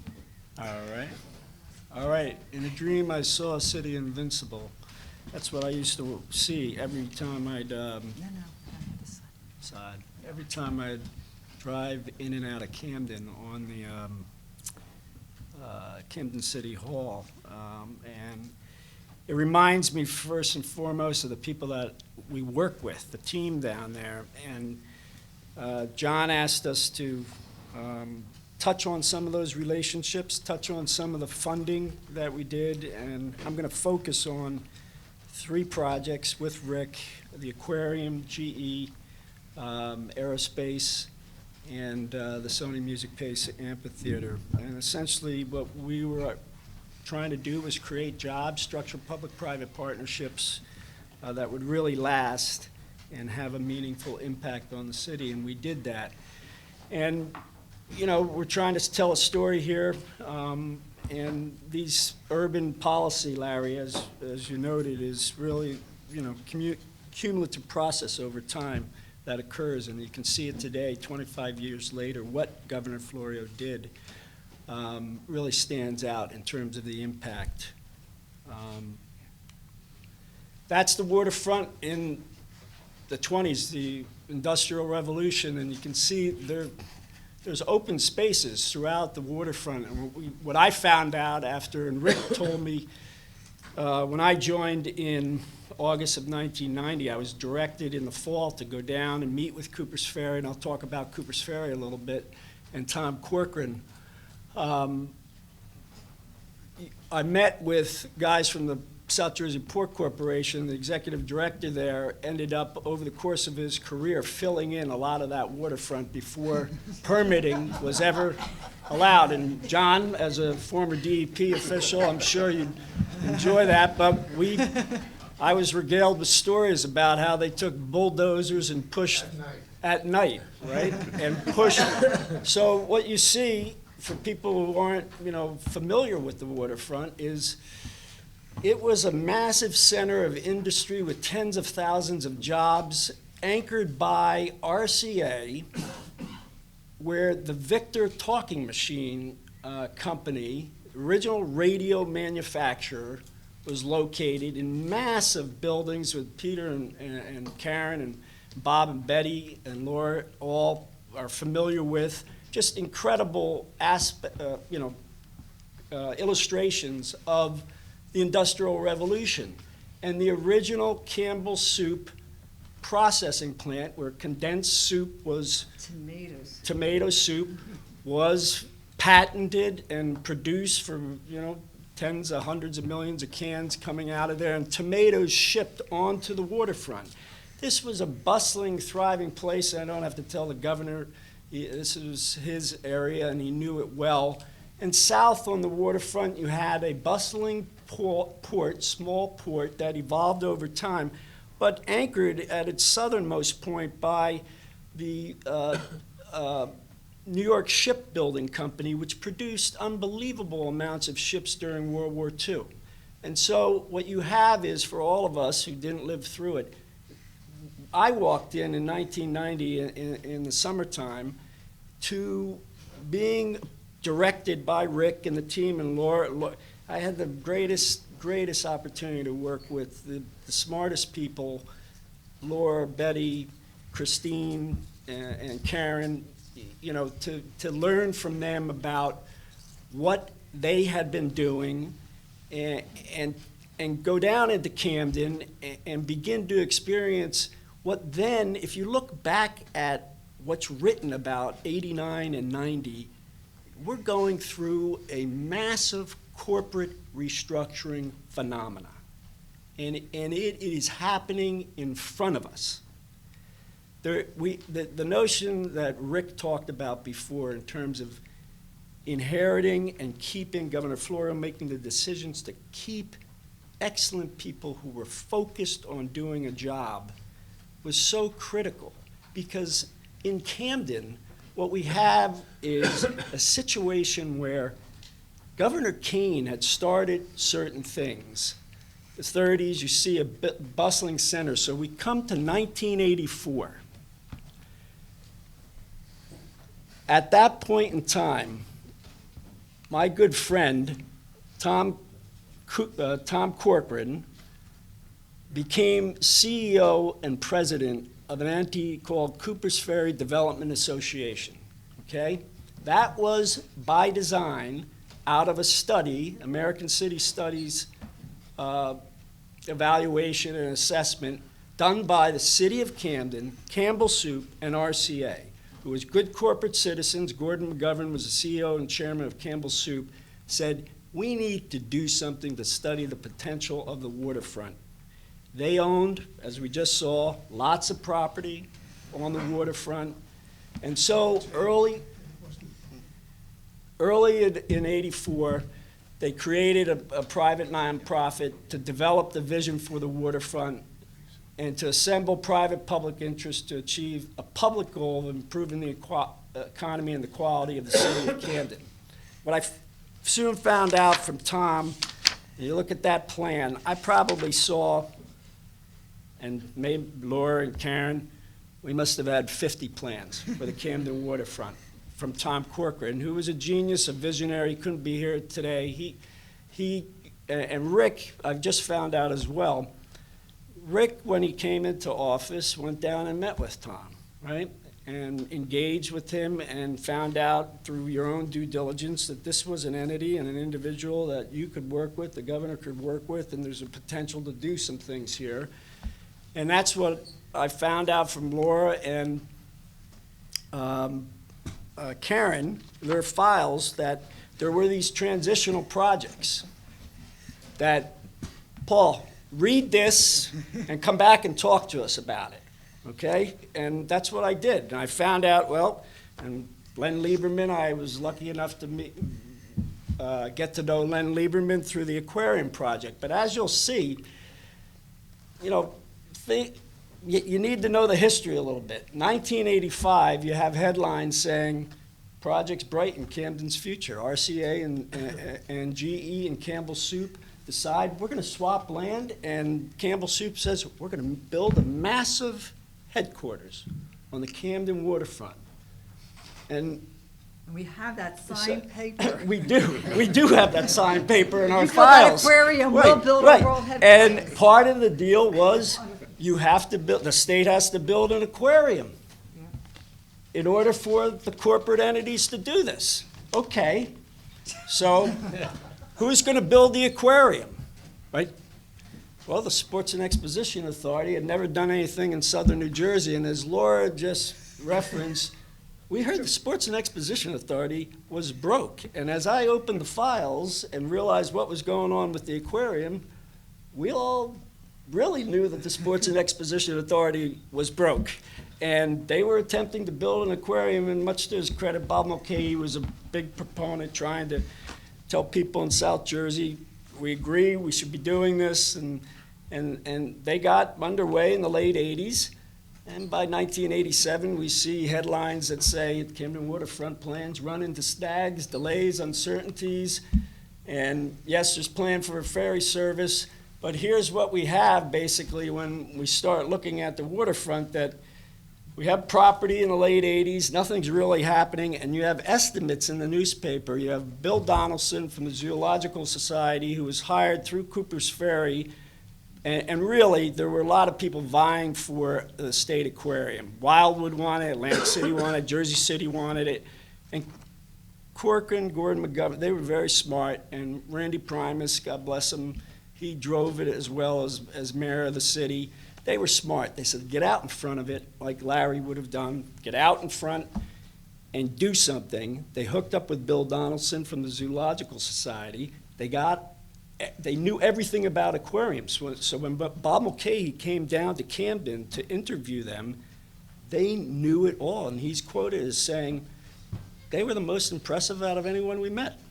So why wouldn't we go with them? They knew all about aquariums.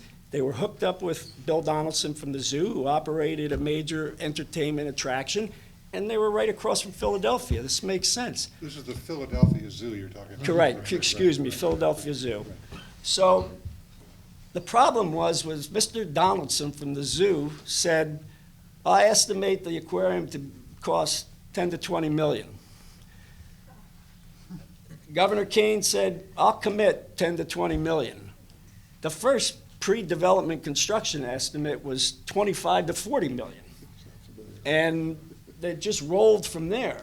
So by the late 1980s, there was no aquarium coming out of the schedule was, Governor, the aquarium was supposed to be built when you took office. It was 3 to 4 years overdue by the time we walked in.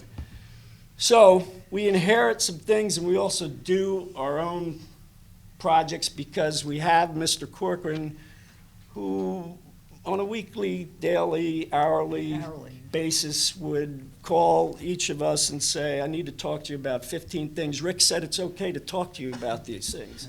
So, and we go through list after list of projects until we'd meet with Rick Mondays and Fridays and talk to him at night. And he'd constantly come back and say, focus, get one thing done, go to the next. And a couple of things that we needed to get done,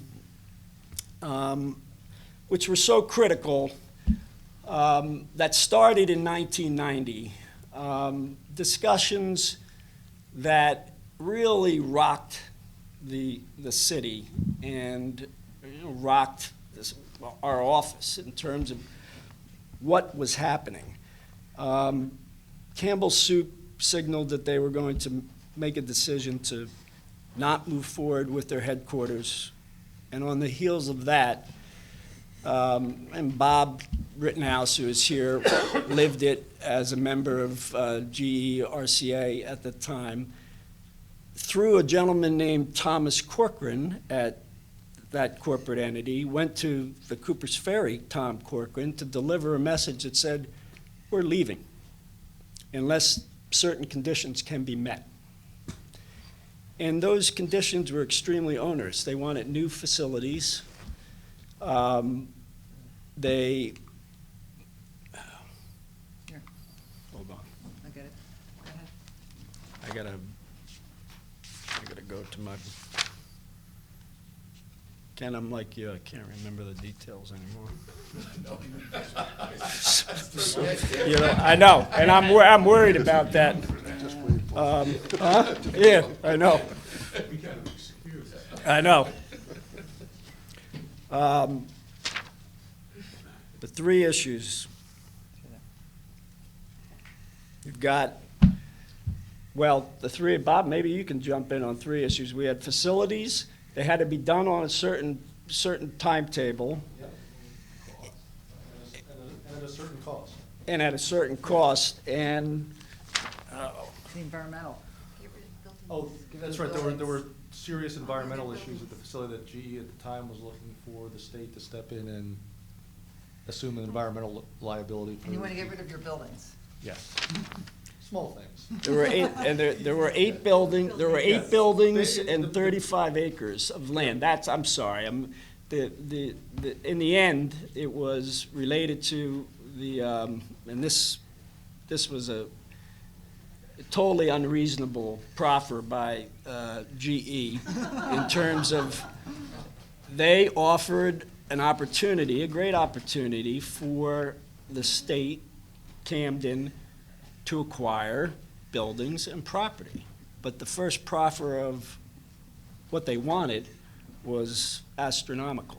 And to set the stage from Yeah. from the GE side and what GE was facing at the time, this was about 3 or so years after GE merged with RCA in a very competitive, declining aerospace and defense industry, and they were saddled with about 1.5 million square feet of old industrial facilities, with a real need for about a third of that.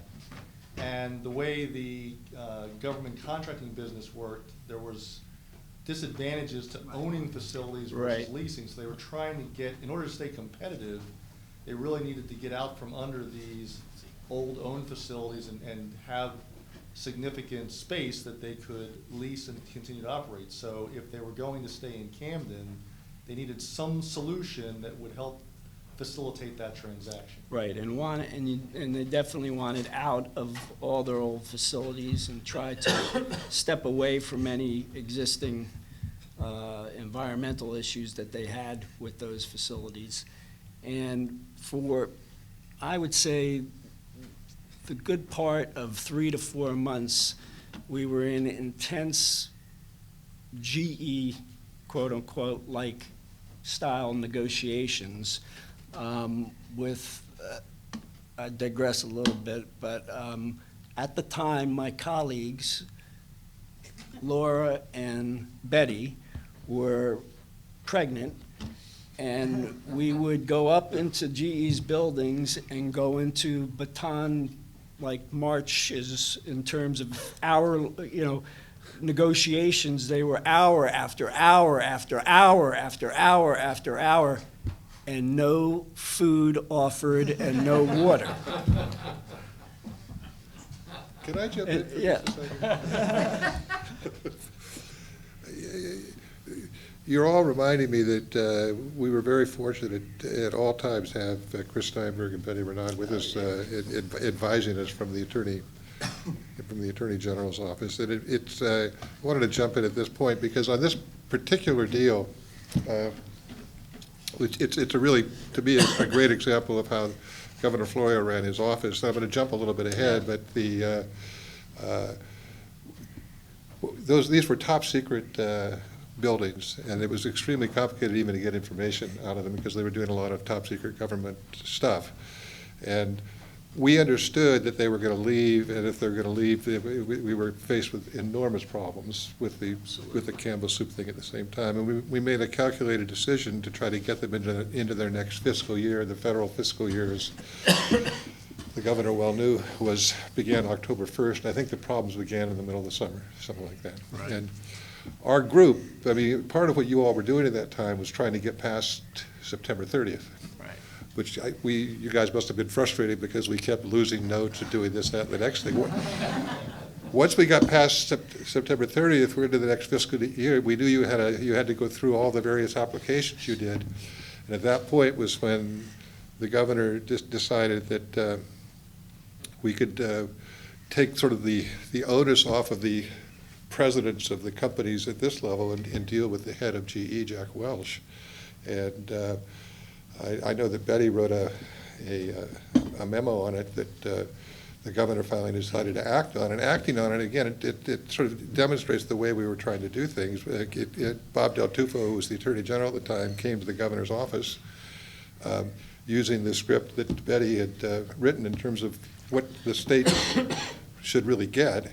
And it didn't take much more than 15 minutes with Del Tufo, Governor Florio, and Welsh on the phone to come to a series of conclusions, which then took the pressure off of the guys running things in Camden in terms of many of the environmental issues and all. And I always remember that because it was less than 2 months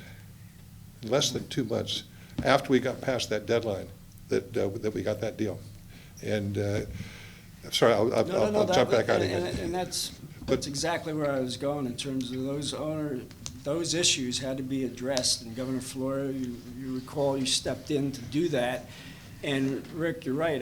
It was the end of the first quarter of 1991 in March, right, where the deal was executed with General Electric. And at the same time, as this is the way Rick operated, we were already very much looking at, okay, we're going to deliver this deal. What do we have to do to make sure the facilities that we just said we're committed to will get built and on time and within budget? And so a whole process had started. And what I'd like to say, and I'd like to say for the record, is that Governor Florio's decisions established and created, and Caren alluded to this before, the modern New Jersey Economic Development Authority as we know it today was created by Governor Florio through his executive decisions, personnel decisions, and transactional, executing on transactions. We would formulate letters of intent. We did it on this deal. The letter of intent was this thick. It had all of GE's specifications, much to the chagrin of the development team that inherited the letter of intent and then had to structure leases with the EDA and financing with the EDA. We had to put it together, a deal together, and then get it built. And what we did through Rick was we'd shift the letter of intent over to the EDA. And the real estate division, Mike Francois, who worked with us hand in glove on all of these projects, would take it and begin to get his team together to work with eventually we selected Aegis Property Group out of a number. We had a host of very qualified firms, went through extensive interviews with the company. GE wanted to approve the developer and made it a condition. So in the end, we all felt in Treasury, I think, that we selected the best developer because they, within a very short period of time, we knew that they were going to execute well and get the job done, and they did. And they delivered facilities in 19 months of the execution of the letter of intent. If I can add one of the, oh, go ahead, Governor, sorry. What makes the team's success so outstanding is they got no assistance whatsoever from the local government. The local government in Camden at that period of time was vastly case. I think 2 or 3 mayors had gone to jail in the recent past. And they did with no assistance whatsoever. On the other hand, we got enormous assistance from Senator Rand, and also Senator Wayne Bryant and Joe Roberts were very helpful to us during that period. I'd like to jump back just for a minute to the aquarium because I see Len down there, and to me that was the decision you made, Governor, to send me down to meet with Len and work on the aquarium. In fact, the first time I ever went to Camden in my life, I went with Caren, and but it was not unlike the what was going on in Newark. It was something that the Kane administration had started, but it was an extremely difficult financial situation we were in. And Len, who I believe you were appointed by Governor Kane to chair that, we spent a lot of time together working with the zoo and with the various authorities to negotiate that deal.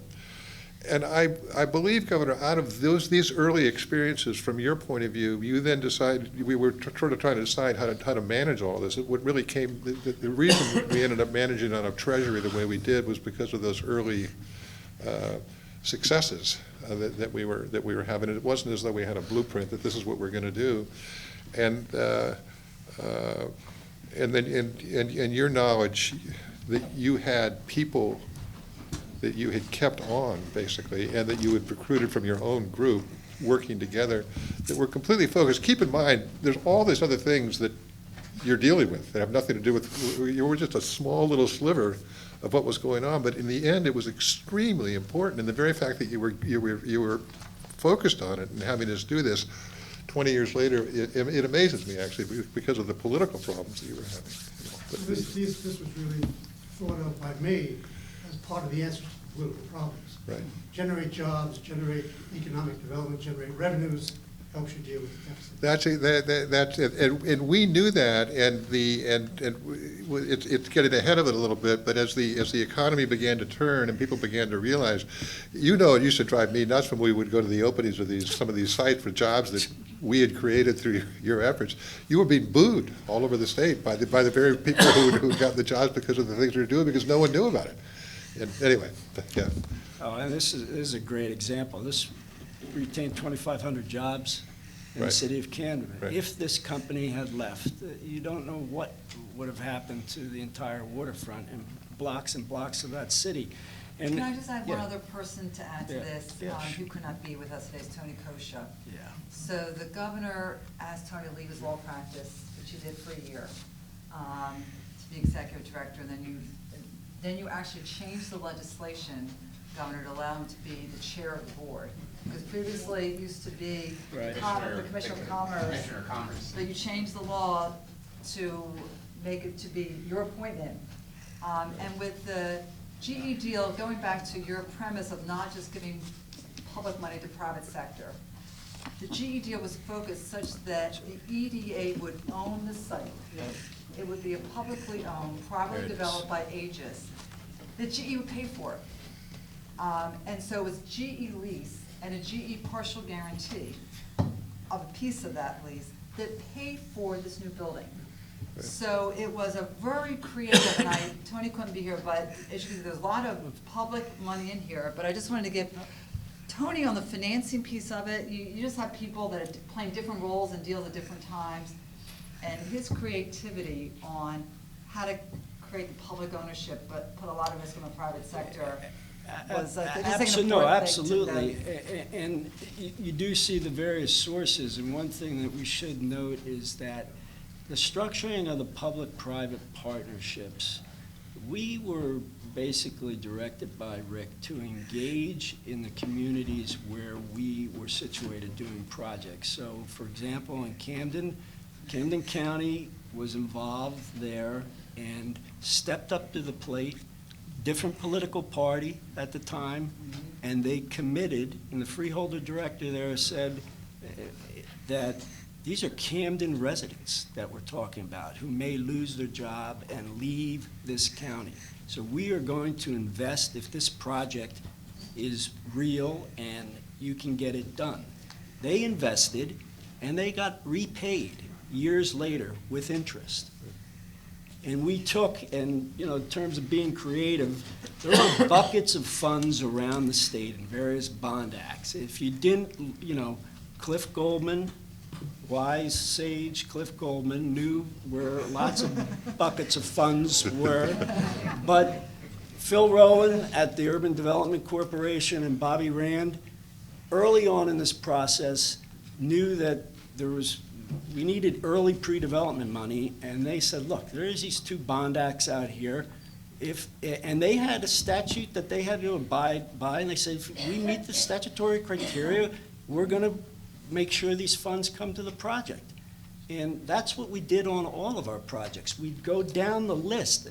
And Laura, you can tell that Laura Sanders is probably the expert in the state of New Jersey on casino reinvestment development financing, how it works, how it operates, what you can do with the money, so that when we had issues, and the beauty of our team, from Ken to Jerry Harris to David DelVecchio to Bobby, when we had issues, we talked to Ron, we talked to each other about those issues and say, I need to get this done, I need to get that done, or I'm having a problem with the negotiation, what do you think? And people were open and warm and willing to help, because we were all focused, like Rick said, on the same thing, getting the job done. And we had Chris and Betty Betty telling us telling- that we were insane. Yes, right. Often. Right. Paul, you can't, going back to the aquarium, you can't ride around the state of New Jersey, particularly South Jersey, without seeing a sign of, you know, Right. Bobby was in charge of the Bob, sign. here, And here, you can't there ride it is, around- there it is. You can't ride anywhere in South Well, Jersey without coming across the No, sign. here's what happened, though, and Bobby could not be here today, but I thank him so much, because literally, like Ken, you said before, 25 years ago, I don't have any documents, I have nothing, I was trying to recall this all, and Bobby, God bless him, spent hours on the phone with me saying, don't you remember this meeting, we did this, we did that, but what he really said to me was, do you remember the fall of 1991? We were getting the aquarium ready, working with Len and the team at the aquarium, and on mischief night, there are hundreds of fires in Camden. Fires. And Governor Florio acted immediately. We had already put in place, and everybody knows this, and Larry, you know it well, in terms of urban environments. If you have large entertainment districts, you need safety, you want people to come, you need people to feel secure. We had a plan in place, but after the fires, I know that Rick and the governor spoke to enhance that plan through the Attorney General and the state police and the county. And to this day, the Camden waterfront is one of the safest places in the state of New Jersey. There are no incidents that have occurred. 3 million people a year come to the Camden waterfront. And this rocked our office, and Bobby took on by himself, at Rick's direction, the signage, and David is right. If you go across the Garden State Parkway from New York to the first 100 yards of Bergen County, it says Camden Aquarium. And if you're in Monmouth County on 195, it says Camden Aquarium. Can I tell you, Paul, I got a call from whoever it was who manufactured those, could get them out, and I didn't know him, and Diesel and my assistant was not putting him through, and he finally said, I just have to talk. So I took this call, and it was, what can I do to get Bobby Rand off my back? And I said, well, whatever he's asking you for, just do it. And he did. And to this day, it's one of the things that, yeah. He was for black, yeah. We were all concerned because there was not much of a marketing budget for the aquarium to open, and Rick had we met as a team, and we'd go through all our projects, and in July of 1991, Rick, in a meeting in the conference room, said, aquarium's going to open on February 29th, 92. And we all looked at him, he goes, that's the date. Tell them, get the thing done, we're opening. Right. And we just had to drive it, but we had Right. no marketing budget per se. And the signage really helped because it opened successfully. And I think one other thing that Bobby pointed out, he said, you know, the waterfront garage, and this speaks to the infrastructure issues that we're all talking about. If you don't have the infrastructure in place, the investment is not going to follow. And in this instance, without the waterfront garage sitting there, it was a secure place. You had a big garage, 2,000 parking spaces, people came to the waterfront, they parked there, they walked across the street to the waterfront. So it was so critical, and Cooper's Ferry drove that project, really drove it to get it done. So we helped them with permitting through DEP, John, and they really showed that they could do big projects. And there was a wonderful gentleman who was the head of the parking authority. There were so many great people that we all met in our projects. Teddy Hinson was the executive director. And that photo there, if any of you know, the woman on the left is Dana Red, the current mayor of Camden. So 20 years later, she continues on what everybody had been doing there. So there's the aquarium. What we did know, and I'll get to the last project, we have a wonderful aquarium. It opened the first year, 1 million people came, but if you don't have other attractions around it, it's going to sit out there for a long time. I wanted to show the drawings from our developer, which if you go to the Camden waterfront, the buildings that Aegis Property developed looked exactly like the drawings that they showed us during the selection process.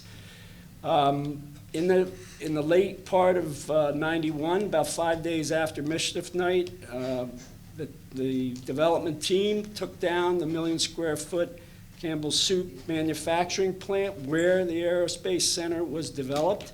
And that transaction, again, through Governor Florio and Rick, was executed with the Campbell Soup Company, and so that we could... Campbell Soup sold that building to us for $1, and it cost us $5 million to demolish. Yes. And it also left the can, which we dealt with. You guys you probably don't know this part of it, but the consideration of $1 was handed to me as a crumpled dollar bill by a Campbell Soup guy as the governor was making the announcement. It was that was because of Chris Steinberg telling me that we needed consideration before we could go public. We named the facility after Governor Kane. The aquarium. Unfortunately, it went the same way that Byrne Arena went. Yeah. Yes. And I should say that the reason we did that is that Len Lieberman, who was running that project, came up with the idea, and he was really thinking long-term in terms of financing it all for the aquarium to make it to remind people it was truly a bipartisan thing. And I wanted to lock the Republicans in the legislature into support.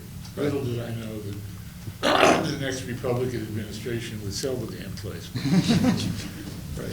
And take his name off. Yeah. One thing that very few people know is that the Treasurer's Office had a great deal to do with a change in the Delaware River Port Authority compact. It's a bi-state agency, and during our time working with Paul Drayton, who was in the counsel's office for the governor and headed up the authorities unit, along with Jack Shannon, who was a lawyer with Cooper's Ferry Development Association, we worked with Pennsylvania to change the bi-state compact to allow the Delaware River Port Authority to do economic development. And one of the things that came out of that is Rick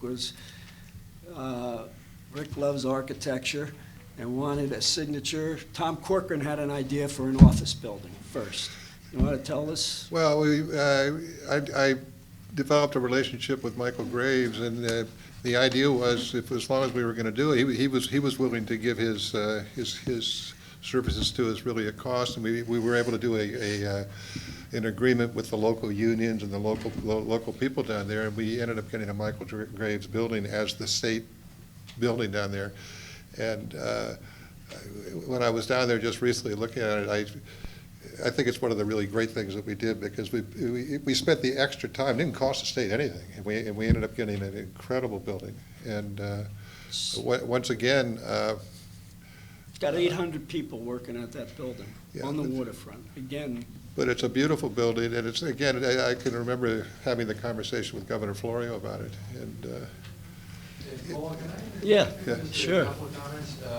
My name's Peter Longstreth, and I was actually a founding partner of Aegis Property Group and very much involved in a building in Trenton that Rick referred to, and of course this General Electric project that we referred to, and we actually build on a fee basis for the Port Authority, the building you just saw.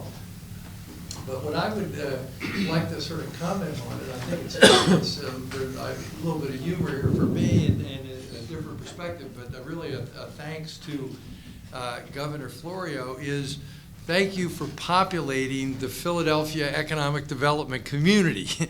Because we don't, in case you all don't know it, Tom Corcoran, who really deserves tremendous credit as he's been given, is now running the Philadelphia waterfront. I was qualified by my experience here to become the president of the Philadelphia Industrial Development Corporation, which is the economic development arm of the city of Philadelphia. And my successor, John Grady, who worked for Tom Corcoran on the waterfront, and a fellow named Jack Shannon, who was kind of in the mix here, came over to Philadelphia as well.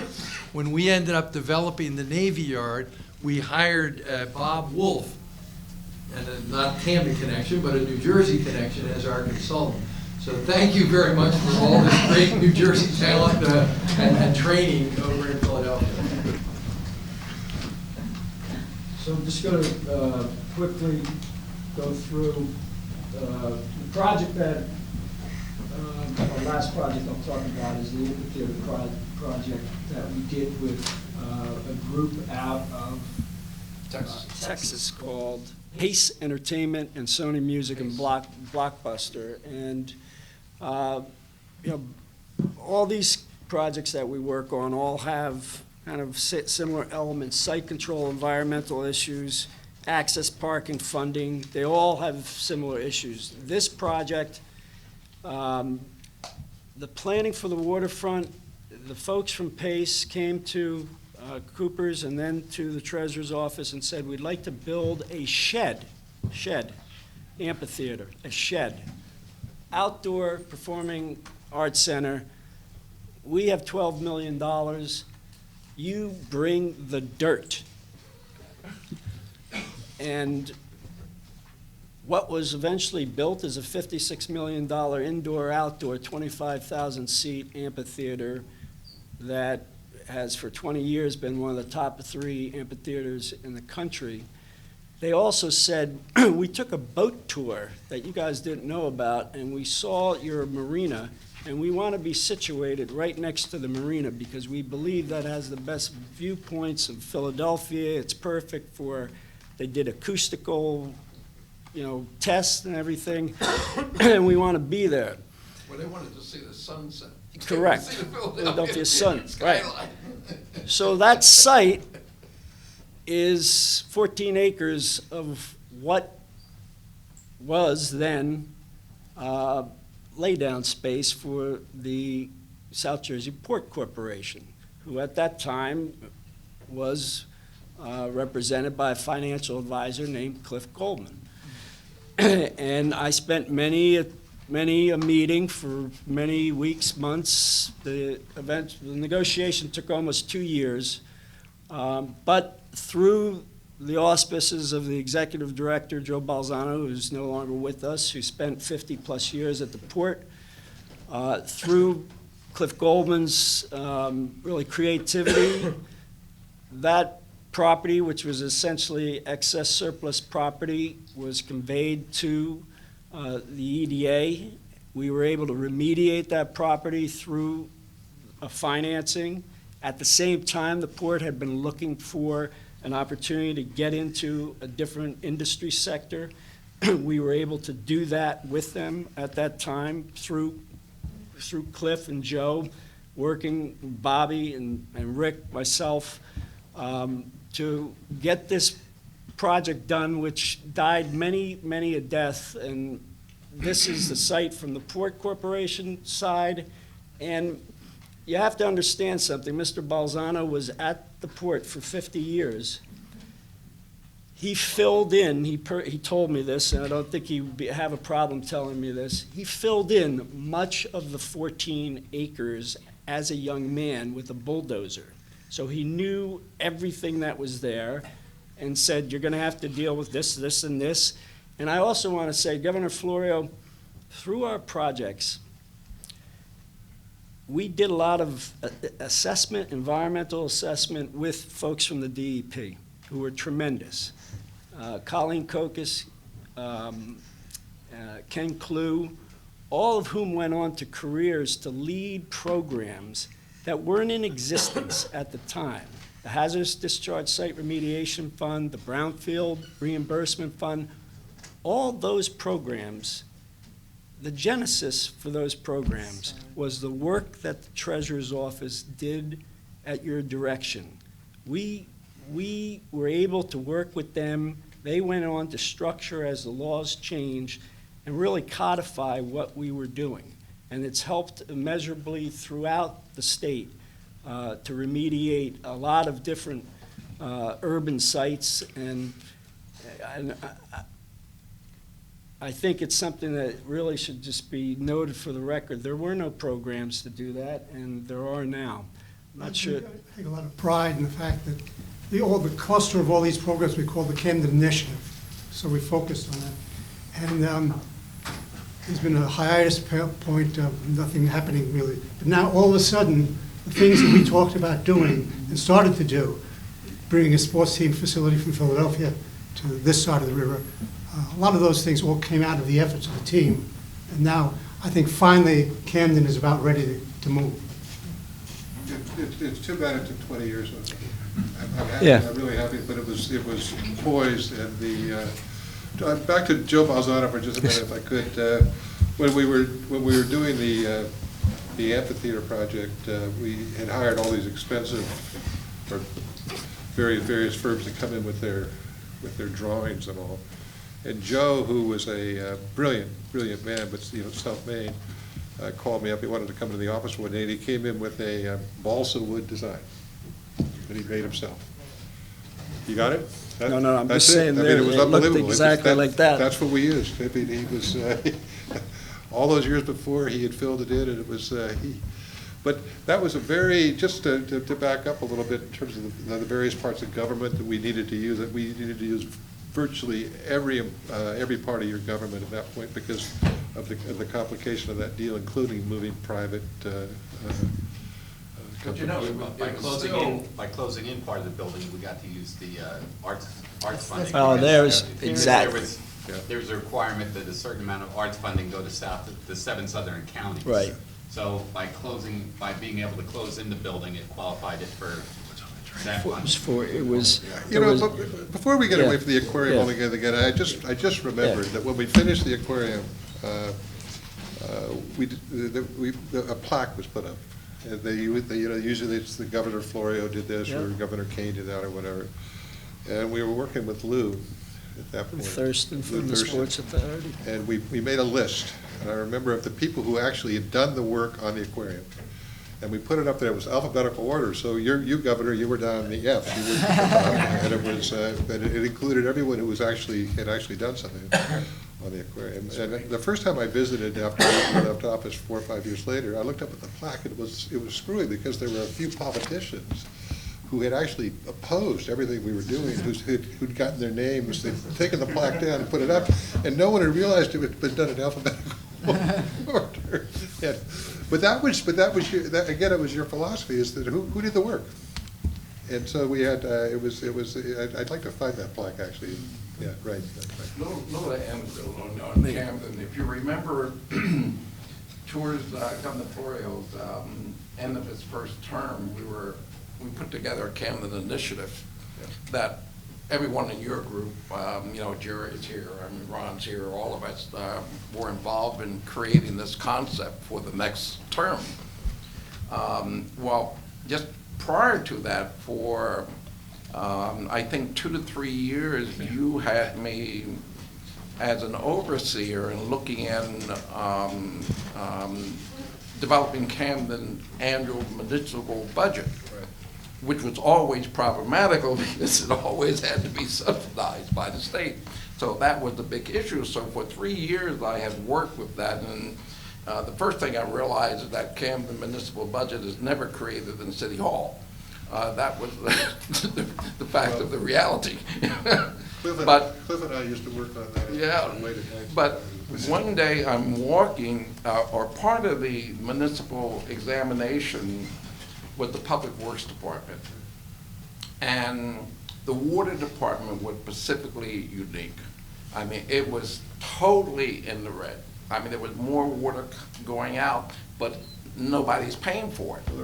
So I remember I couldn't understand because I divided the houses by annual uses, and then I divided the industrial base down there by the annual uses, and still none of them worked out on that formula to be the cause of the loss of this water. So I knew that it was so much that if it was just running somewhere, the street would be caving in.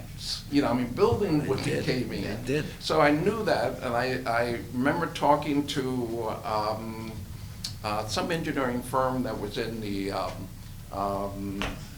big building there. Hudson And I remember, because they had all Camden plans, and they said, no, it's not draining in the river. So I couldn't figure out where was all of this water going. And I'm walking on Joe Baisano and I are walking on one of the piers that you're talking about, and I happened to see a hose running from a fire hydrant to this gigantic ship. If you remember, the ships used to bring in bananas and pineapples and all of those kinds of things. Yeah. Well, you know, it comes in, it offloads, right? They drop their load in Camden as they're supposed to.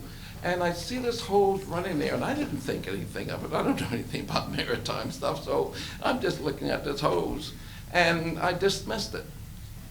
And sometime in that same year, I'm on vacation in Aruba. And there's nothing in Aruba besides rocks.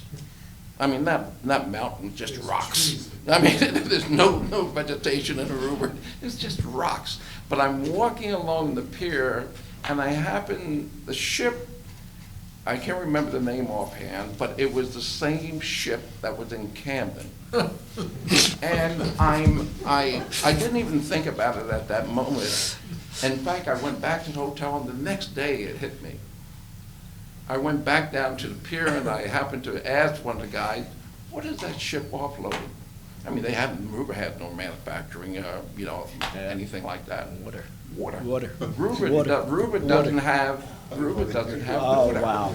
It doesn't, all of their water I'm going to go is back imported. to this. So Governor. I'm going to go back to So the need for what infrastructure. they did, they offload, then they filled up We're gonna with wrap up. municipal water. We're gonna wrap and up. I'm talking about gigantic ship. And This- then they go to drop it off in the river. This slide just illustrates for you all the sources of funds that we used. Again, an example of financing a project with public-private financing. There's about a 50-50 split on this project. Many of those funds have been repaid over time on the public side. That's the amphitheater.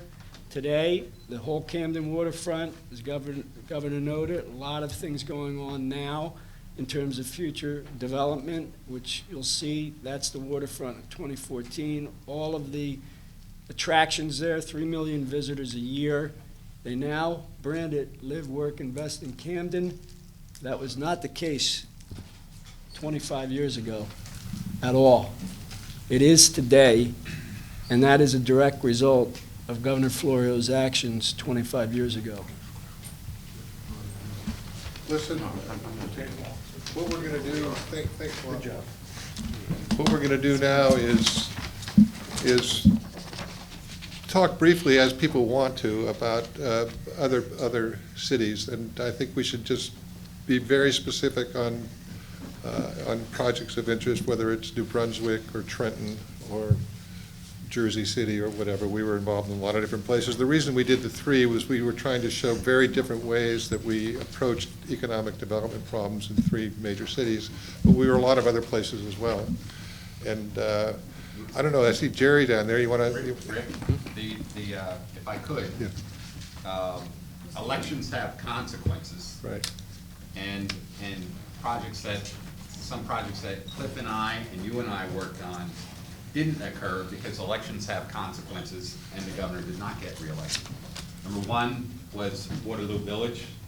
Rick and I had met with Joe Volpe, and Cliff and I and Rick were working on a summer home for the Metropolitan Opera and ABT.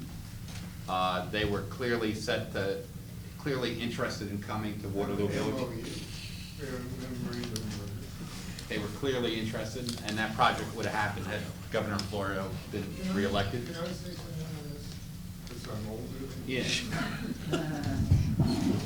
I've worked since Governor Hughes, Cahill, Burns, and part of New Jersey has always been that a project that was worthwhile for the public would be carried over from one governor to the next. And projects that I worked on as a young state of Hackensack Meadowlands under Hughes, 1 year we had looked to do it. Cahill came in, supported it. Cahill started the Sports Authority, it failed. Byrne came in and completed it. And we started the New Jersey Transit under Byrne. Kane came in and added the railroads to the buses. This was a pattern of behavior by governors which ended at the end of the Florio administration. Correct. And you've pointed out that some of the projects that you've discussed were started by Kane, picked up by Florio, and finished, and so forth. And we had at Water... The other project that you and I worked on that didn't occur, that would have occurred had the governor been reelected, is the golf course at Liberty State Park. Right. Which would have paid for park improvements throughout the whole park. The biggest one was the 76ers. So we had a letter of intent with Harold Katz, who owned the 76ers, to move to the Camden waterfront, where they eventually built a baseball stadium. And we had, the deal was completely worked out. We were going to erect a temporary facility for the first couple of years while it was being built. We had all that worked out, the financing, the bonds, everything was ready. Harold Katz wanted out of Philadelphia desperately because he was a tenant. And this project, during the transition to Whitman, Harold Katz kept coming up to Trenton to see us, to talk to somebody, and nobody would even talk to the man. And they killed the project for no reason at all, as far as I know. There may have been other reasons not to do with the project. At Waterloo Village, we had the opera, we had the ballet, and we would have had the New York Philharmonic. They were only having an argument with the ballet over how the stage would be located. We had Alex Cooper, a big New York architect, design it. We had some financial people from Pennsylvania doing, we had it. It was ready to go. And they killed that too. And The Star Ledger all set, right? The Star Ledger on board with it? Oh, yeah. It was Percy Leach at Waterloo. And Mort Pye was one of his great friends. And it was really a shocking thing to me to see how, for no reason, these terrific projects, would have been Tanglewood in New Jersey. This would have been professional basketball. Wolf Trap. Yeah, and for no reason that I can figure out, these two projects were killed. And by the way, I was doing the negotiation of the lease for the Performing Arts Corporation with the Whitman administration, and my judgment was they didn't want to complete that project, even though millions of dollars had been spent already. It just went on and on and on until Ray Chambers and Vagelos went to see Governor Whitman, and out of that meeting, they got to go ahead to do that project. But my sense was that wasn't necessarily going to happen. And anyway, that's what I'm going to say. Continue with the theme about elections having consequences. In July of 1990, Doug Palmer took office as mayor, and the capital city of the state continued to have at least a rocky relationship with governors up to that point. And Governor Florio, just a couple of things that I remember specifically. Once I was lucky enough, I think I was probably the last member to join Let's Make a Deal on on the Rick's team. They rescued me out of the Department of State. But I think probably the second week I walked into the door, Doug Berman was fussing about his budget dilemma. We had just refinanced the Justice Complex bonds, and the city was trying to figure out how to get its piece of that. Doug was saying, well, I can use that money over here. The insistence of the administration, your administration, making certain that Mayor Palmer had some resources to do some projects that he would not have been able to do was important. I think also another situation out of that, actually, the HMFA was to be relocated into the Roebling complex. They did not want to come. I probably spent more time on that deal negotiating back and forth. Parking's not going to be enough. The employee security is a question over and over again. But Rick's insistence and your insistence that investment be made in the capital city was significant. And that also started in the previous administration, and the determination was it was so important to Trenton to do that move that part wasn't true. And I think another important piece, the capital city did not have a hotel. And I remember your good friend Shelley Ziegler being dogmatic on us all the time about wanting to do that. Shelley called me a zillion times. I kept calling Rick. They were trying to get a meeting. Mr. Meyer was willing to come to New Jersey, but he needed to meet with the governor to get a commitment to this. And I was detailed to be the driver, Shelley and folks, and we met at Drunkwhack, and in that handshake resulted in the Marriott being located. Local zoning problem of some sort. They wanted the governor to fix it. But they also had a difficult problem inducing some of their employees from Indiana to come to New Jersey. And they just had this image of New Jersey as being a terrible place.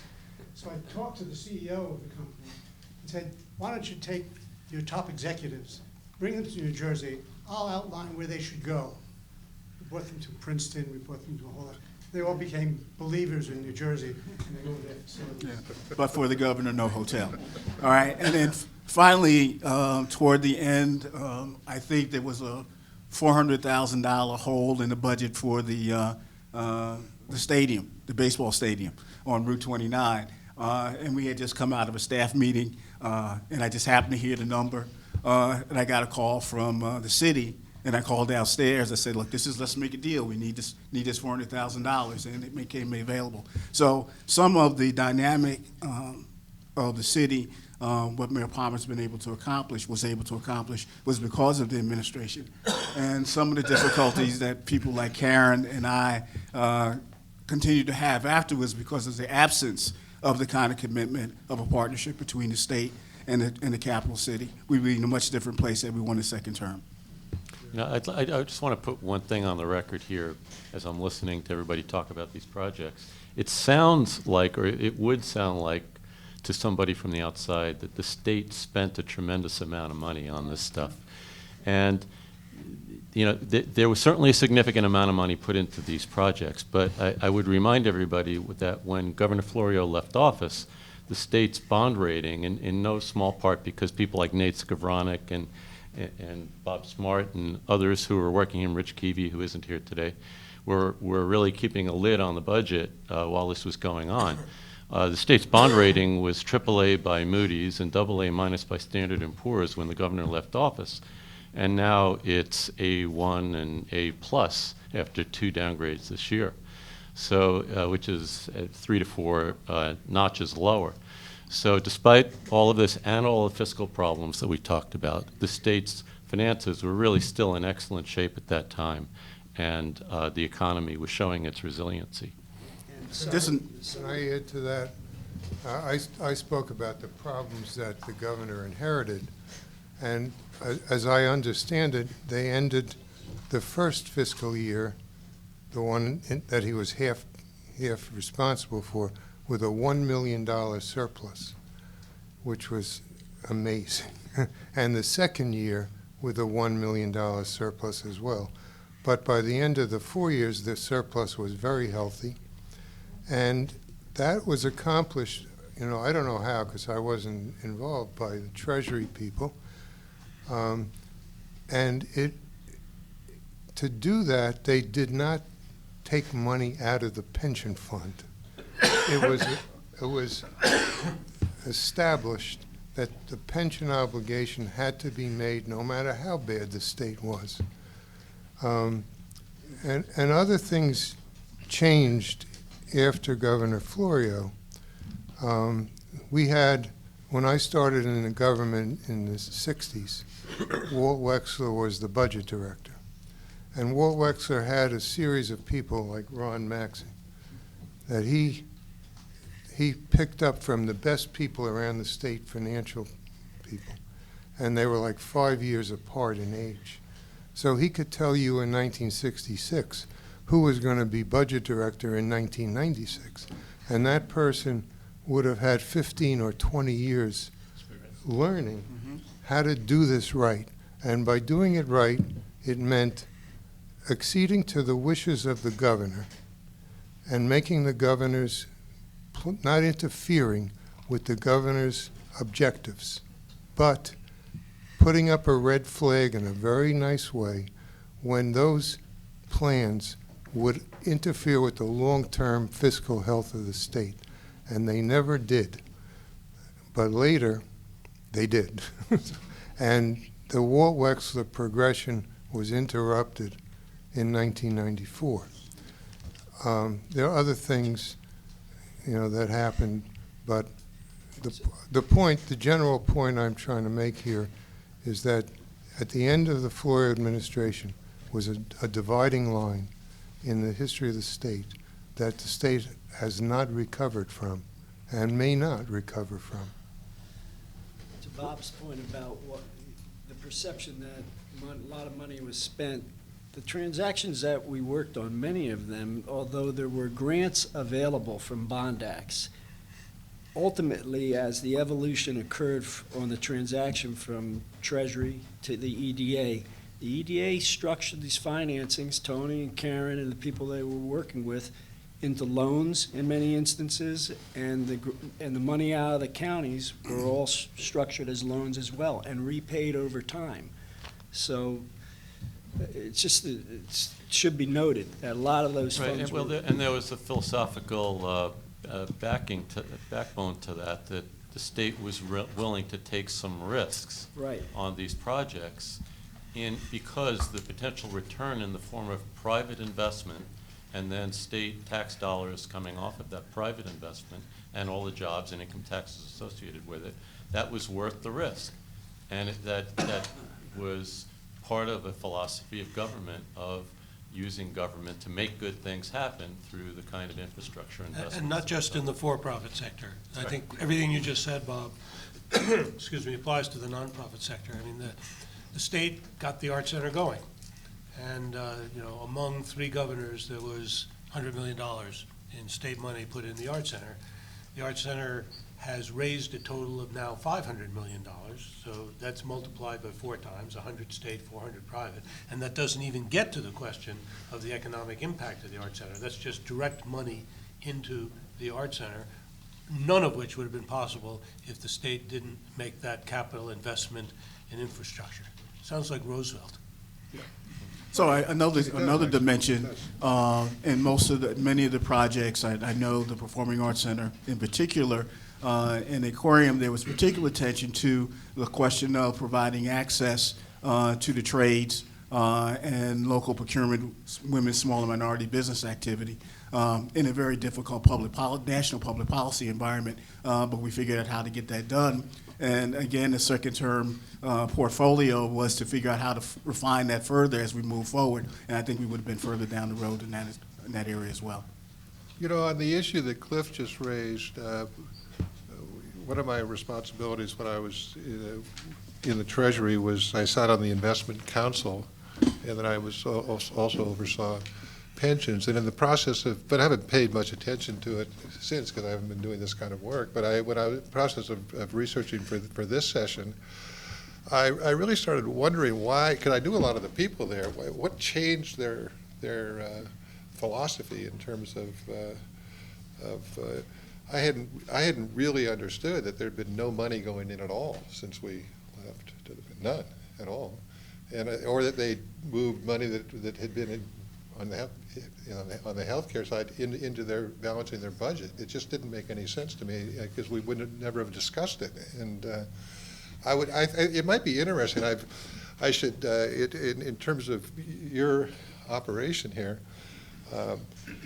To really, because that's the issue that the state's dealing with right now. I mean, the whole problem with the state right now is that there's no money and there's no mathematical way that it can be worked out because of but a whole series of decisions were made. I'd really be curious, how those decisions were made or why people that I had worked with had changed their mind. What was the reason they changed their mind? The other thing, if I can just interrupt, that Cliff talked about too, which I think Eagleton would be great to look at and understand, is the dynamics of working in state government. The people sitting around this table, and some have left, when we think about the Florio years, we worked really hard and we loved it. And we were energized, and it was in all state departments, and it was all state agencies. And I have a lot of colleagues that are in the state that aren't as happy today and don't feel good about the public sector and about being recognized, about being in the public sector. And I worry that hopefully Eagleton will have lots of great graduates that will decide to continue going in the public sector and working in state government. But I look at Chris and Beth, I mean, just all people that we work with, just smart, could get jobs any place and make a lot more money. But we were so motivated by the challenges we faced and the people we were worked with, and were encouraged. I mean, you kept us, and you didn't need to. So I also think kind of lesson learned is it seemed like we're almost into that section, is the kind of what you talked about, Cliff, too, is the people. And I hope that we can continue to make it a good thing, and that it's from the governor setting the stage that you would want to work for the state because you really are making a difference. I think that raises a broad philosophic question, transcends New Jersey, just the whole idea of government, to the degree that there are a faction of folks who say that government is bad, that it's evil. That just radiates down. How can you be enthusiastic about working for something that's evil? On the other hand, people who believe that there's something to do that's constructive in government energizes people to think they're out there doing something that's worth doing. Anyone else want to say anything on? I was just saying, in terms of your comment, I think the session's been great. The sessions we've had around the Whitman administration are generally operating with the same set of facts, but having very different interpretations. And I don't know how many people have watched the new TV show, The Affair, but I was thinking, there are two different perspectives on this, but it would be great to get them together. Amazing to sit here at a Whitman session and then at this And to Caren's point, we're a little place here. We do place. We have 27 graduate students each year in the Eagleton Fellowship Program, and part of what they do is spend a semester working part-time in government. And even today, just a little positive note, when we ask them what the most surprising thing about their internship is, it's always how hard people work in the agency they're in. So. I'd like to just make one comment before you close. Karen's point, the point that she just made is so true. Having spent 25 years in state government prior to retiring and having worked in really Treasury from the time of, I think I came in under Berman, and having served in Treasury throughout those years, multiple governors and I wasn't in the back in the corner somewhere underneath a rock hiding.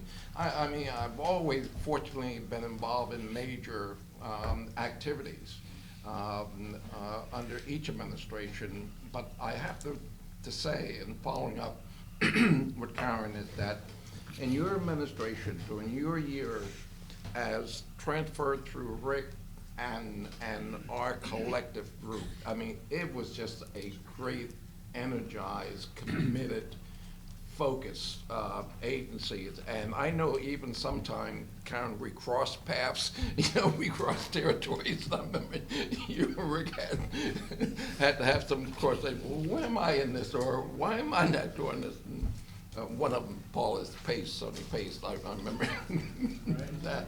But we all had the focus and the belief that good government policies is good politics. No matter who is in office, good public policy is good politics. And in your administration, that's really what we were doing. I look back over those years and really smiled about the accomplishment that Rick's cadre, and along with our other colleagues in government, was doing. What I'd like to do now is move to the session where we really criticize ourselves a little bit. Before I do, I should say, Ron Maxim is sitting over there, and as usual, he doesn't say much. But I should tell you, Ron was also part of the Treasury that we inherited, and he worked very closely with me. And mainly for me, it was we need to do something in Area X in the government. Who do I call? And Ron would make a call, and it was amazing to me what he knew about state government. And I'm sort of tired of hearing about what a great administration Governor Florio had. He clearly made the significant error of not getting reelected, and I don't know whose responsibility that was. But I would only do that because I love him, and he knows that. But what I'm curious as to what the current reaction at the moment in time when suddenly the 76ers and the New York, the opera, the other things that were coming to Waterloo, those must have been public facts. And I'm curious as to whether there was anybody offered a rationale for shooting down these manifestly constructive things. I mean, did anybody talk about that at the time? I mean, obviously these were more or less decisions of the Whitman administration. I can talk a little bit about it. Do you want to say anything about it, Governor? Well, I mean, the only thing I'd observe is that I think we were getting credit for these types of things. Towards the end of the period of time, towards the end of the term, people were starting to understand, jobs were starting to come back, the recession was coming to an end. But, I mean, people ask what I regret. I guess the thing I regret most is not taking seriously the power of the representation of tax cuts.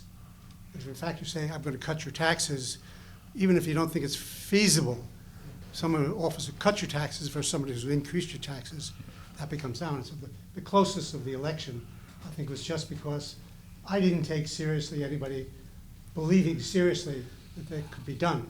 It would be fiscally responsible. But I think we did get the credit for things that we did. We just didn't get enough credit to overcome the power of a tax cut. In terms of the 76ers, I tried to have discussions with them about it, and with the governor-elect, in fact, directly. And it became clear to me right away that she didn't want to do it. And, she didn't? Just didn't want to do it. I was trying to have the kind of discussions I think that had gone on with us and the Kane administration about why certain projects should be continued. And by the time I was talking to her, which was very, very soon after the election, she had already made up her mind. She just didn't want to do it. And so it wasn't really a discussion. As you might recall, there was a lot of controversy going on at the time about voter fraud and stuff like that, that they were all focused on. In fact, that's what you and I were focused on at that point, because I was wearing my chief of staff hat at that point, and it sort of overtook everything. In terms of the memorandums of understanding that we have with Waterloo and the opera and the ballet and all, those were things that we were going to announce right after you were elected, and there was going to be a springboard for a whole, there were a number of other things that I won't bother to mention with really big name. Let me just mention one that is particularly relevant right now, the Transportation Trust Fund. We had an understanding, a clear understanding, that after the re-election, we were going to go out for a fairly substantial gas tax. I had Charlie Montgomery from AFL-CIO and Bruce Coe from BIA they agreed to be the co-chairs of the effort to try to replenish the trust fund, and that didn't happen. It's probably just my recollection, but I thought, part of your question was public outcry. Wasn't that why did the public hold still for all this? If my recollection is correct, she managed to paint the Sixers deal as really shaky and much too expensive and an irresponsible investment for the state. That's what I remember. I don't remember a single word about the rest of it, but that I remember. Right, they did, well, let me say this, is that either she didn't understand or she chose to say she didn't understand the kind of financing we were doing. It was clearly not a conversation that was going to lead anywhere. Well, Larry Goldman and I had one, excuse me, concrete experience finishing the negotiation with respect, I guess, to the cost of the building. We had a meeting with the then treasurer, whose name I now remember. Clymer. In which he looked at our plans and said, well, you know, you got to cut back. This provision for a restaurant that's silly. We don't need a restaurant. And also parking. Why are you spending $10 million on fixing up the military park? So they were looking like they were being fiscally responsible, you know. So either, I think, I'm not sure now whether it was Larry or I who said, well, you know, if we don't, not having a restaurant would be tantamount to not putting a roof on the building. We could save a lot of money if we didn't put a roof on the building. I mean, there were some weird things got propounded by that. That's why I thought that they really intended not to complete this thing. We negotiated this lease for years. I don't know, I'm guessing a year, 18 months. It never was making progress until Ray Chambers and Vagelos went to see the governor. And as a result of that meeting, each side would appoint one person and one lawyer to complete the lease. I was the one for the Performing Arts Center. And we met in Jim Poole's office. Jim Poole was the state person. And it was in February, it was snowing. And I said to Jim, I have to go downstairs and have a cigarette before this starts. It's been such an aggravation. And he said, yeah, I smoke too, I'll go with you. So we stood outside in our suits in the snow, and I had this paper in my pocket with the 12 issues. And we settled it over one cigarette. And I made notes, and we went upstairs to the two lawyers, and we gave them this paper and said goodbye. And it was done. And so the point being that there weren't big issues. It was just a stall to keep this thing going on, and we settled it. We had a transitional issue on the selling pace and the transaction. It was basically 90% done. At the end of the governor's administration. It had been transitioned over to the EDA, and by good fortune, Gil Medina became their commerce commissioner. He was from the area originally. He understood economic development. He allowed for us to explain the transaction. He asked some very good questions, and coordinating with the treasurer, he did proceed on that transaction.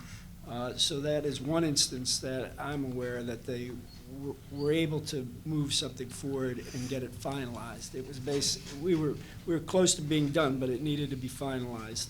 in that during their initial few months in office. Any other? I should also note, out of fairness, and it goes to one of the points Ken made about the Atlantic City Convention Center. The whole point of that convention center was to yield jobs for local residents, not for new people to come in from outside the state. It was aimed at local residents. But one of the recurring themes in Atlantic City at the time was that nobody put together any kind of training so local residents could take the good jobs when they came. And it was an endless problem. And we'd started working with the Atlantic County Improvement Authority and the local training organization, and I was very concerned that that ball was going to get dropped and the same cycle was going to repeat itself.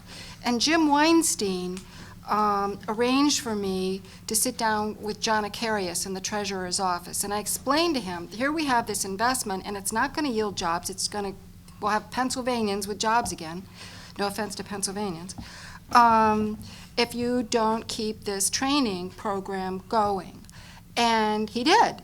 He really stayed on it. And I ran into him maybe a year after the convention center opened at a conference, and he told me with great pride all the efforts that they had made to make sure people got trained to get those jobs, which is why the local job hiring rate was 80%.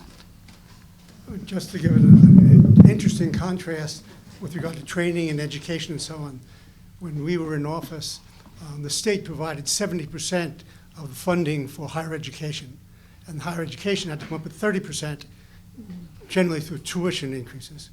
Now, 25 years later, the rate is now 30%, 25 to 30% is provided by the state, and the schools have to come up with 70%, which obviously has been the reason for tuition increases. I think that's a fairly dramatic contrast in value systems over the years. Yeah, I'd like to mention, before we sort of criticize ourselves a little bit, is that the LEAP Academy in Camden as well, which wasn't one of our big projects, but it was a project that you backed and that we were able to do through Peter Burke and Paul Drayton's effort down at the DRPA. And here today we have someone representing Gloria Bonilla-Santiago, but I had the opportunity to visit LEAP all these years later, having seen the memo that Betty still had about, or maybe it was Laura still had about what we were envisioning, 200 students. They now have 1,700 students from 5 months through high school. They have wonderful buildings. It's really an incredible facility, and there's a great book that's come out called, I think it's called A Miracle on Cooper Street, that describes the whole thing. And it was, in the terms of what we were doing, it was a small little thing, but it really, if you go to Camden today and look at that part of Cooper Street, it's all LEAP now. It's really very important. Listen, I think it's also important for us to talk about things that we didn't do so well, we would have done better, just for a minute, and if you want to. And I can't think of anything.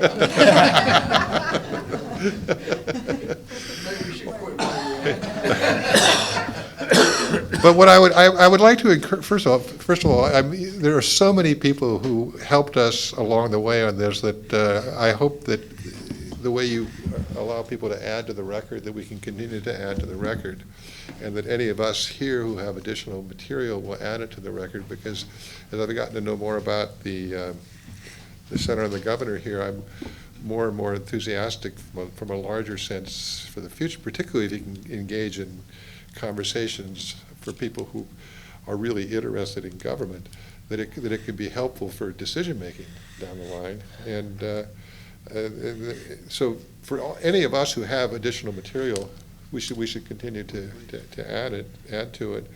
And then I don't know how you fund yourself right now, but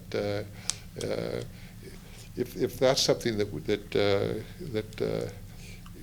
is needed, we should probably also understand that a little bit better as well. Partly on that 30-70 split you're talking about. So we would really appreciate a lot of help. As we come to a close, I see I'm supposed to be the person has left. Right.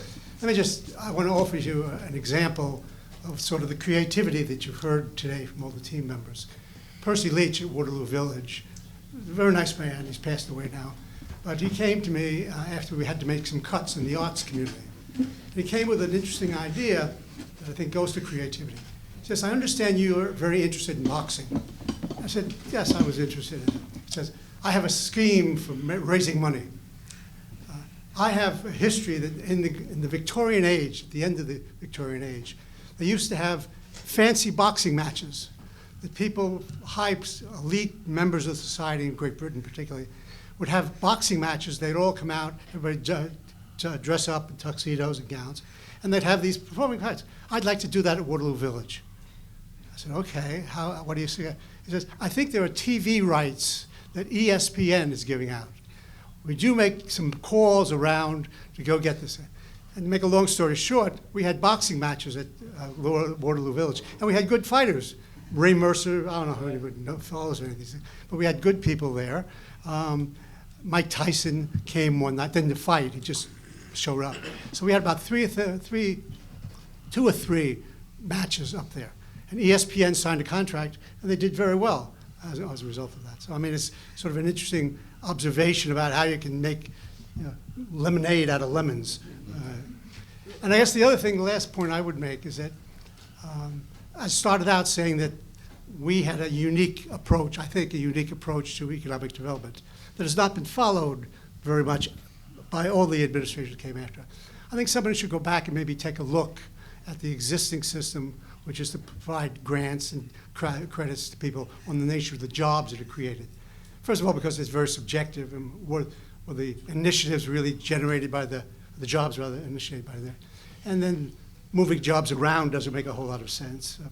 And infrastructure entails construction for the most part. So you're going to most assuredly have jobs. And I think that's something that's probably coming out of this that someone should give some thought to about how we're going to have more further economic development coming down the road. And I just want to thank everybody for putting in the time. It was interesting for me. I think it's interesting and enjoyable record to take a look at. So thank you.